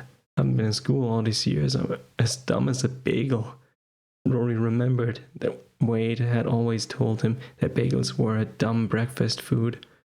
Wade laughed loudly. That's pretty dumb, he said. He must have remembered the banter about what was good breakfast food. I can't wait to see you again, Rory said. And Mom and Dad and Fido and my room and my yard, and I can't wait to meet my sister. Rory's head was filled with images of everything he'd forgotten he had and things he didn't even know he had. He could see himself pushing his sister on the tire swing. Maybe he'd even let her into the clubhouse. Me neither, Wade said. So, when can you get here? Rory sighed. He had to tell Wade what was going on. I don't know where I am, Wade, he said. What do you mean? Has someone been holding you prisoner? Are you okay? We looked at the bony hand that held the radio mic. No, he wasn't exactly okay. I'm okay enough, I guess, Rory said. I'm in an underground place. The blueprints I found said it's a testing facility. There's no one here but me now. Been in a fake house that's been filled with gas that made me see things that weren't there. It's all been a big experiment. Whoever set this up been scaring me every night with terrifying nightmares. Awful, dude, Wade said. Where are the people now? The ones who set it all up? I don't know. Gas stopped this morning, and that's the only reason I found out that what I thought was real wasn't. The only thing I remembered was I was still 7 years old. It totally weirded me out this morning when I saw the way I looked now. Whoa, Wade said. That's heavy. I can't even imagine. Wade stopped speaking, and his mic clicked. Faint static filled the silence that followed his words. Rory wasn't sure what to say next. Can you see anything at all that might give you a clue about where you are? Wade asked. No, nothing, Rory said. I'm in a concrete underground place. I looked everywhere, and nothing I've found tells me where it is. You have to get out of there. You have to contact the police so they can try to triangulate the signal of the walkie-talkie, buddy. Oh well. Rory wanted to say duh, but he thought that would be rude. Instead, he said, I've been trying to find a way out. So far, no luck. Tell me again about what you found, Wade said. For the next several minutes, Rory gave Wade a detailed description of the house and the concrete corridors and rooms of the testing facility. Finally, he asked, Can you think of anything I missed? Wade was silent for a few seconds, then his mic clicked. I think the key to escaping is going to be in the fake house. Wade said. Said it had power. Yes, I guess power is what you need. See how you can get it out of the fake house into the facility. It also doesn't make sense. Oh well, we'll see. Yeah, Rory said. Okay, Wade said. The rest of the facility doesn't have power. There must be some kind of generator keeping the house going. You can find that generator and disconnect it, then get it back into the facility. Might be able to power everything up, including the elevator. Rory sat up straightened. That wasn't a bad idea. That's brilliant, he said. I just hope it works, Wade said. Me too, Rory said. Too bad they can't trace these old radios. Got a cell phone, could trace you. Can do that now? Rory said. Can do all kinds of stuff, Wade said. As soon as we stop talking, I'll call the police and tell them everything you told me. Maybe they can figure out a way to find you. Rory felt this little shiver of excitement at that idea. Then the excitement fizzled. How in the world could the police find an underground facility when they didn't even have a clue about where to look? No, Rory was going to have to get himself out there. I'll do what you suggested, Rory said, just in case the police can't help. Good idea. For several seconds, they were both quiet. Then Wade said, I wish there was something else I could do for you. Rory did too, but he said, you've done a lot just by being there. By giving me an idea what to do. He took a breath and squeezed the mic. Now, I'd better get to it. I don't know how long I've been wandering around the facility. At night, fake night, that is, the house gets. Rory stopped. He was thinking of the nightmare creatures, shaking off a shiver. He said, I need to find a generator soon. Yeah, you better get going. Wade said. Okay, Rory said. Let me know how it goes. Wade said. I'll be here. Thanks, I will. They said awkward goodbyes. Rory turned off the radio. Rory had kept his fear in control when he'd been in a concrete corridor. But as soon as he crawled back into the fake house, his fear returned big and ugly. It made him want to curl up in a ball and cry. The great room shades were dark. Real or not, the sun was down. What time was it? Rory wasn't sure. It might be close to midnight. That's when the hidden creatures were going to come to life. Rory needed to find a generator and get out of the house before that happened. Even though it made no sense, Rory was still terrified of the creatures. Knowing they were nothing but motorized mannequins didn't take away his terror. He guessed that after so many years, his dad was too much a part of him to go away that quickly. Rory stood next to the kitchen island and thought hard. The refrigerator hummed softly as he tried to figure out how to go about finding a generator. The hum helped him think. He liked the steady hum. Without that sound, the house would have been way too silent. Rory didn't like silence. Too much silence reminded him of how alone he was. When he thought about how alone he was, he couldn't think about anything else. Come on, he argued himself. Figure it out. Rory had already searched the whole house, and he hadn't seen a generator. Where hadn't he looked? Rory thought about the creatures in the closet at the end of the hall. When he'd found them, he hadn't gotten too close to them. Could a generator be tucked behind a monster bunny or a monster chick? Rory shuddered. He really didn't want to go look behind the creatures that had tortured him through so many long, miserable nights, but he had to do it. Straightened his shoulders, Rory left the kitchen and headed down the right hall. I can do this, he told himself, as he walked towards the closet door at the end of the hallway. They're just machines. Killer machines. Nothing to fear, right? Rory said out loud when he was just a few feet from the door. That's when the closet door opened. The click of the door unlatching was loud in the silent house. It froze Rory in place. His heart leaped up into his mouth. Rory watched the closet door swing open, opening farther and farther and farther. Rory's gaze was latched on to the door, but his attention shifted when he saw movement beyond the door. Rory's clenched his fists. A grinding whir filled the hallway, and the ratty,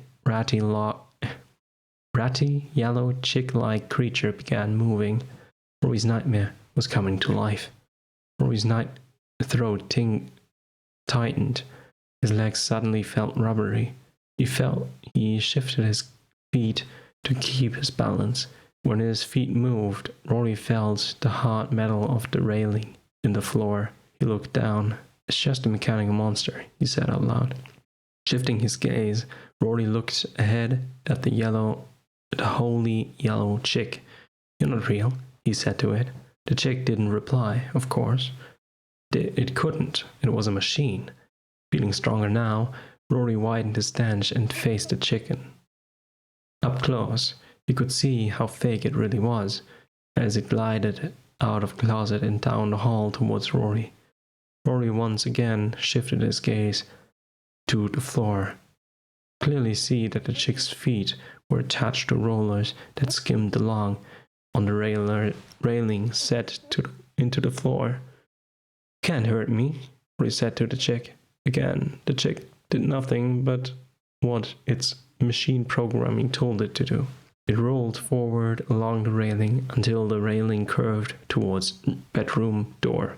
The chick's metal feet clanked against the railing, and the chick's disappeared into Rory's room.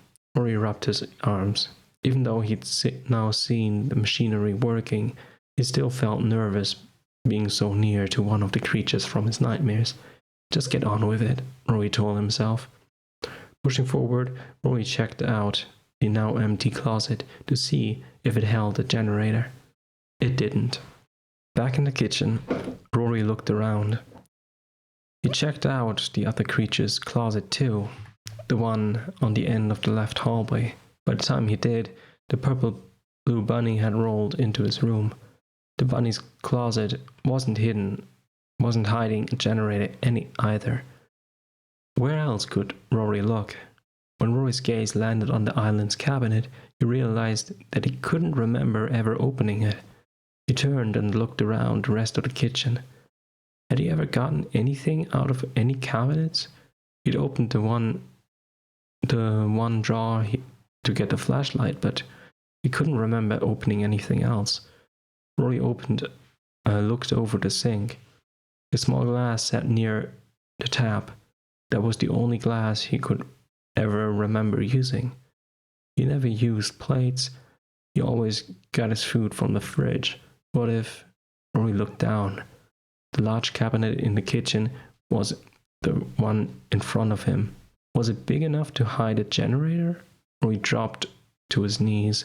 The floor felt gritty beneath his bare skin, and dust puffed up around him as he scooted closer to the cabinet. Could it be that easy? He asked himself. Rory grasped the cabinet's handle. He pulled the cabinet door open and his heart sank. No generator. The only thing behind the cabinet was thick grey rubber. The rubber's surface was uneven. It reminded Rory of waffles. Rory started to stand so he could check the other cabinets, but he paused and cocked his head. His ears were telling him something. What was it? Rory held his breath and listened. All he could hear was the refrigerator's hum. Why was that important?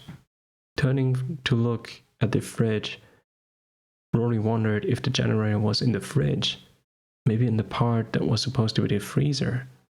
He once again started to stand, but as soon as he did, he realized that his ears were telling him. The rumbling purr that he thought was the fridge wasn't actually coming from the fridge. Why had he never noticed that before? It made sense now that he thought about it. The fridge wasn't a real fridge. The inside of it was just a dispenser. It wasn't cold, so why would it need a motor? No, the motor Rory could hear wasn't in the fridge. Rory leaned forward towards the lumpy grey rubber. He sucked in a quick breath of surprise. The motor's sound was coming from behind the rubber. Rory reached out and put his palms against the rubber. He began running his hands over it, searching for a seam or something he could grab onto. It took only seconds for Rory's fingers to slip into a slight gap between some of the waffle-like dimples in the rubber. He ducked the tips of his fingers farther into the gap so he could grip the rubber. Once he had a good hold on it, he pulled it towards him.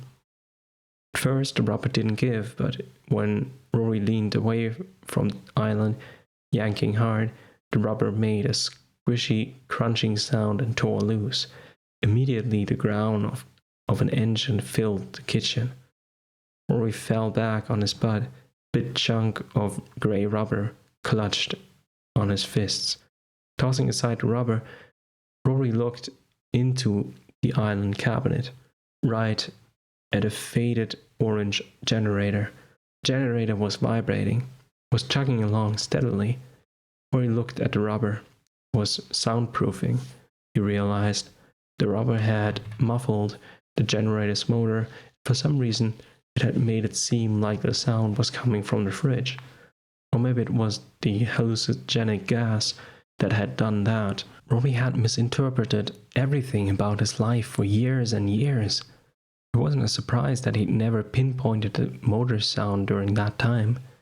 Rory immediately shifted back to his knees and studied the droning machine.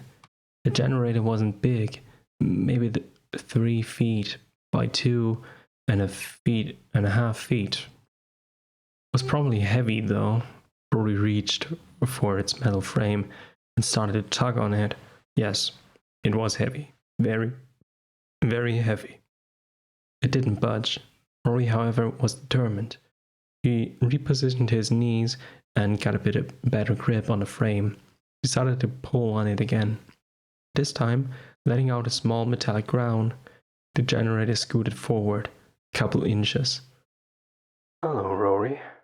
Rory snatched his hands back from the generator frame and dropped his head back to look up at the ceiling. The voice he just heard had come from above him.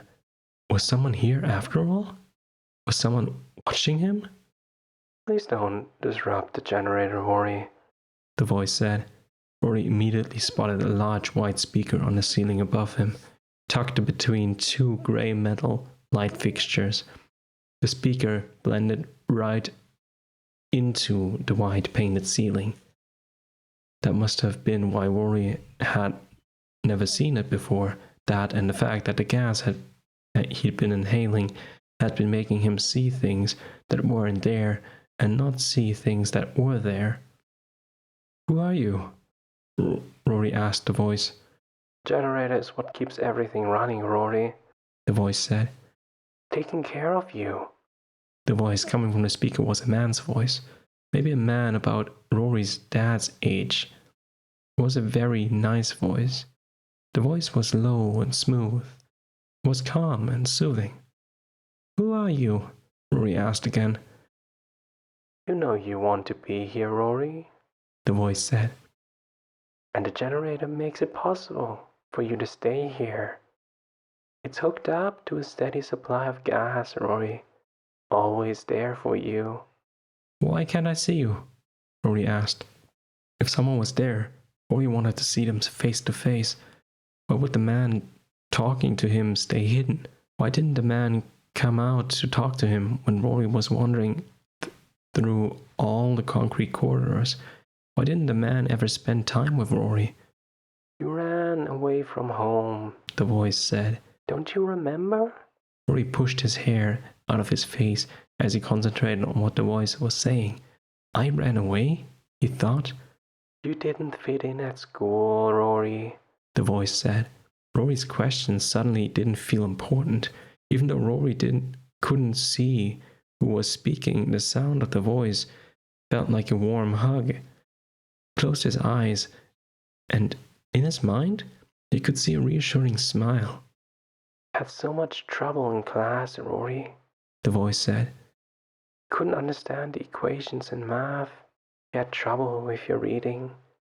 Rory frowned. Yes, he remembered that now. He hated school. He felt stupid when he was at school.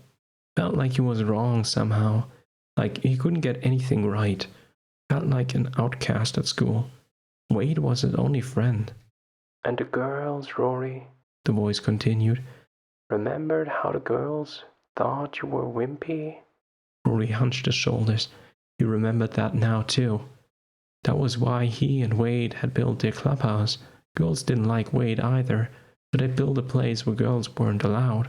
Not that any girls wanted to be there, but the small wood sign that had no girls etched onto its surface made Rory and Wade feel like it was their choice not to have girls around. Came here because you knew you'd be taken care of here, the voice said. You have been taken care of here. Here, you're not an outcast. You're never wrong. You've been watched over and cared for. That was something your parents never did, Rory. Remember? Rory bunched up his fists. Yes, he remembered. All his parents ever did was work. His dad was never home. His mom was gone most of the time too. When she was home, all she ever did was tell him how wrong he was. Don't leave smudges, Rory. Pick up your clothes, Rory. Make your bed, Rory. Comb your hair, Rory. It's a mess. Rory's mom cared more about how things looked than she did about her own son. You're safe here, Rory, the voice said. This is your home. You've been watched over here. You've never been abandoned, never left alone. All these years, you've been cared for. 'Cause you're special, Rory, and you deserve to live in a special place. Safe and secure, never alone. This is your home. Rory hugged himself and started rocking back and forth. He stared at the generator. Rory thought about talking to Wade over the radio. He thought about what Wade had said. Wade had said that Rory's parents missed him. That made Rory feel good. Rory really loved the idea of going home and seeing his room and clubhouse. He wanted to pet Fido and meet his sister. Rory stiffened. What if his sister didn't like him? Why would she? No one besides Wade had liked Rory when he was little. That was the whole reason he'd run away to begin with. He'd never been able to be what people wanted him to be. He'd always come up short. He never did anything the way anyone wanted. Not his parents, not his teachers, and not the other kids in his class. Or would it be any different now? Rory had hated feeling left out. He'd always felt so wrong. He hated the feeling of being made fun of. He hated feeling stupid. Did Rory really want to go back to a world where he didn't fit in? It had been 10 years. He hadn't learned anything in that time. He'd be so far behind. He'd be even more of an outcast than he'd been before. All he'd ever do was let people down. All he'd ever be lonely. Rory's eyes welled up, and tears began streaming down his face. No, Rory couldn't go home. This place, no matter how fake it was now the only home where he fit in. Letting his tears flow, Rory reached out and picked up the gray, waffled rubber. He reset the rubber against the front of the generator, pressing hard to be sure it stayed. Then he closed the island cabinet door. Rory sniffed and stood, pushing aside the images of an outside world that he now knew he could never return to. Rory turned and faced the refrigerator. Wiping his face, Rory took a deep breath, then crawled back through the vent-like tunnel that led out behind the fridge, dropping to the concrete floor of the rubber hose-lined corridor. He walked past all the gas tanks until he reached the old grey machine. Stiffly, Rory reached into the toolbox and found the screwdriver he'd used to unclamp the main hose that led from the machine. Rory faced the machine, refit the hose, and screwed the clamp tight again. He stepped back and studied the machine. When he looked at the machine before, Rory hadn't had a clue as to why it stopped running, but now he could easily see that the power cord was loose. Rory pushed the cord back into its socket, and the machine roared to life, settling into a buzzing hum. The machine vibrated, and the rubber hose that connected to all the gas tanks flexed and went rigid. Gas was flowing again. Rory wormed his way back through the metal door at the rear of the fake fridge. He squirmed until he could put his feet on the kitchen floor. Once he was upright, he bent over and picked up the discarded wafer dispenser. Then he turned to clamp it back into place. He replaced all the faded yellow packets. As he lined them up, he realized how tired he was. He was so drowsy. He could barely keep his eyes open. Closing the refrigerator door, Rory rubbed his forehead. Why was he standing in front of the fridge? It was late.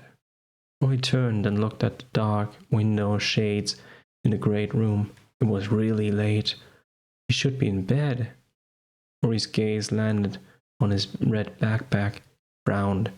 Hadn't he gone to school today? He chewed on the inside of his cheek. Couldn't remember.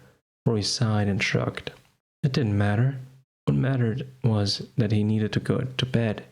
Rory left the great room and started scampering down the long left side hallway, eager to get to his room, his hand trailing along the curved wood chair rail as he went. Pausing by the bathroom door, Rory canted his head and tried to remember whether he'd brushed his teeth already. He was pretty sure he had, so why had he been in the kitchen? Rory shrugged again. Whatever, he was so tired. He just wanted to be in bed, so he trotted into the bedroom and shut the door behind him. Running to the other door on the right side of the room, he closed it too. Then he made sure his closet doors were closed. Rory yawned loudly, turned to look at his nice cushy quilt. It looked so fresh and clean and inviting. Rory dashed to his bed and dove under his covers. Glancing at his red alarm clock, Rory saw that it was well after midnight. Knowing it was so late made Rory shiver. So he snuggled down into his nice warm bed, pulling his quilt up over his head, closed his eyes. At the end of the concrete corridor, filled with gas tanks, the gas pump rumbled steadily. In the ceiling above the pump, behind the metal grate, a tape recorder clicked. It then whirled loudly, the sound of a cassette rewinding. Another click. The cassette was once again ready for the next time Rory wandered too far. And that's the end of Dittophobia. Kind of makes you wonder how many nights Rory has gone through. I mean, 10 years, that's more than 3,000, 3,500 nights, more than that. And then it's the question of how often he woke up and simply decided to go back in. And who put that cassette into place? That is so odd. That is very odd. Kind of a downer of a story, but that's kind of what you get with these books. Alright, well, I guess all that's left is the epilogue now. See ya.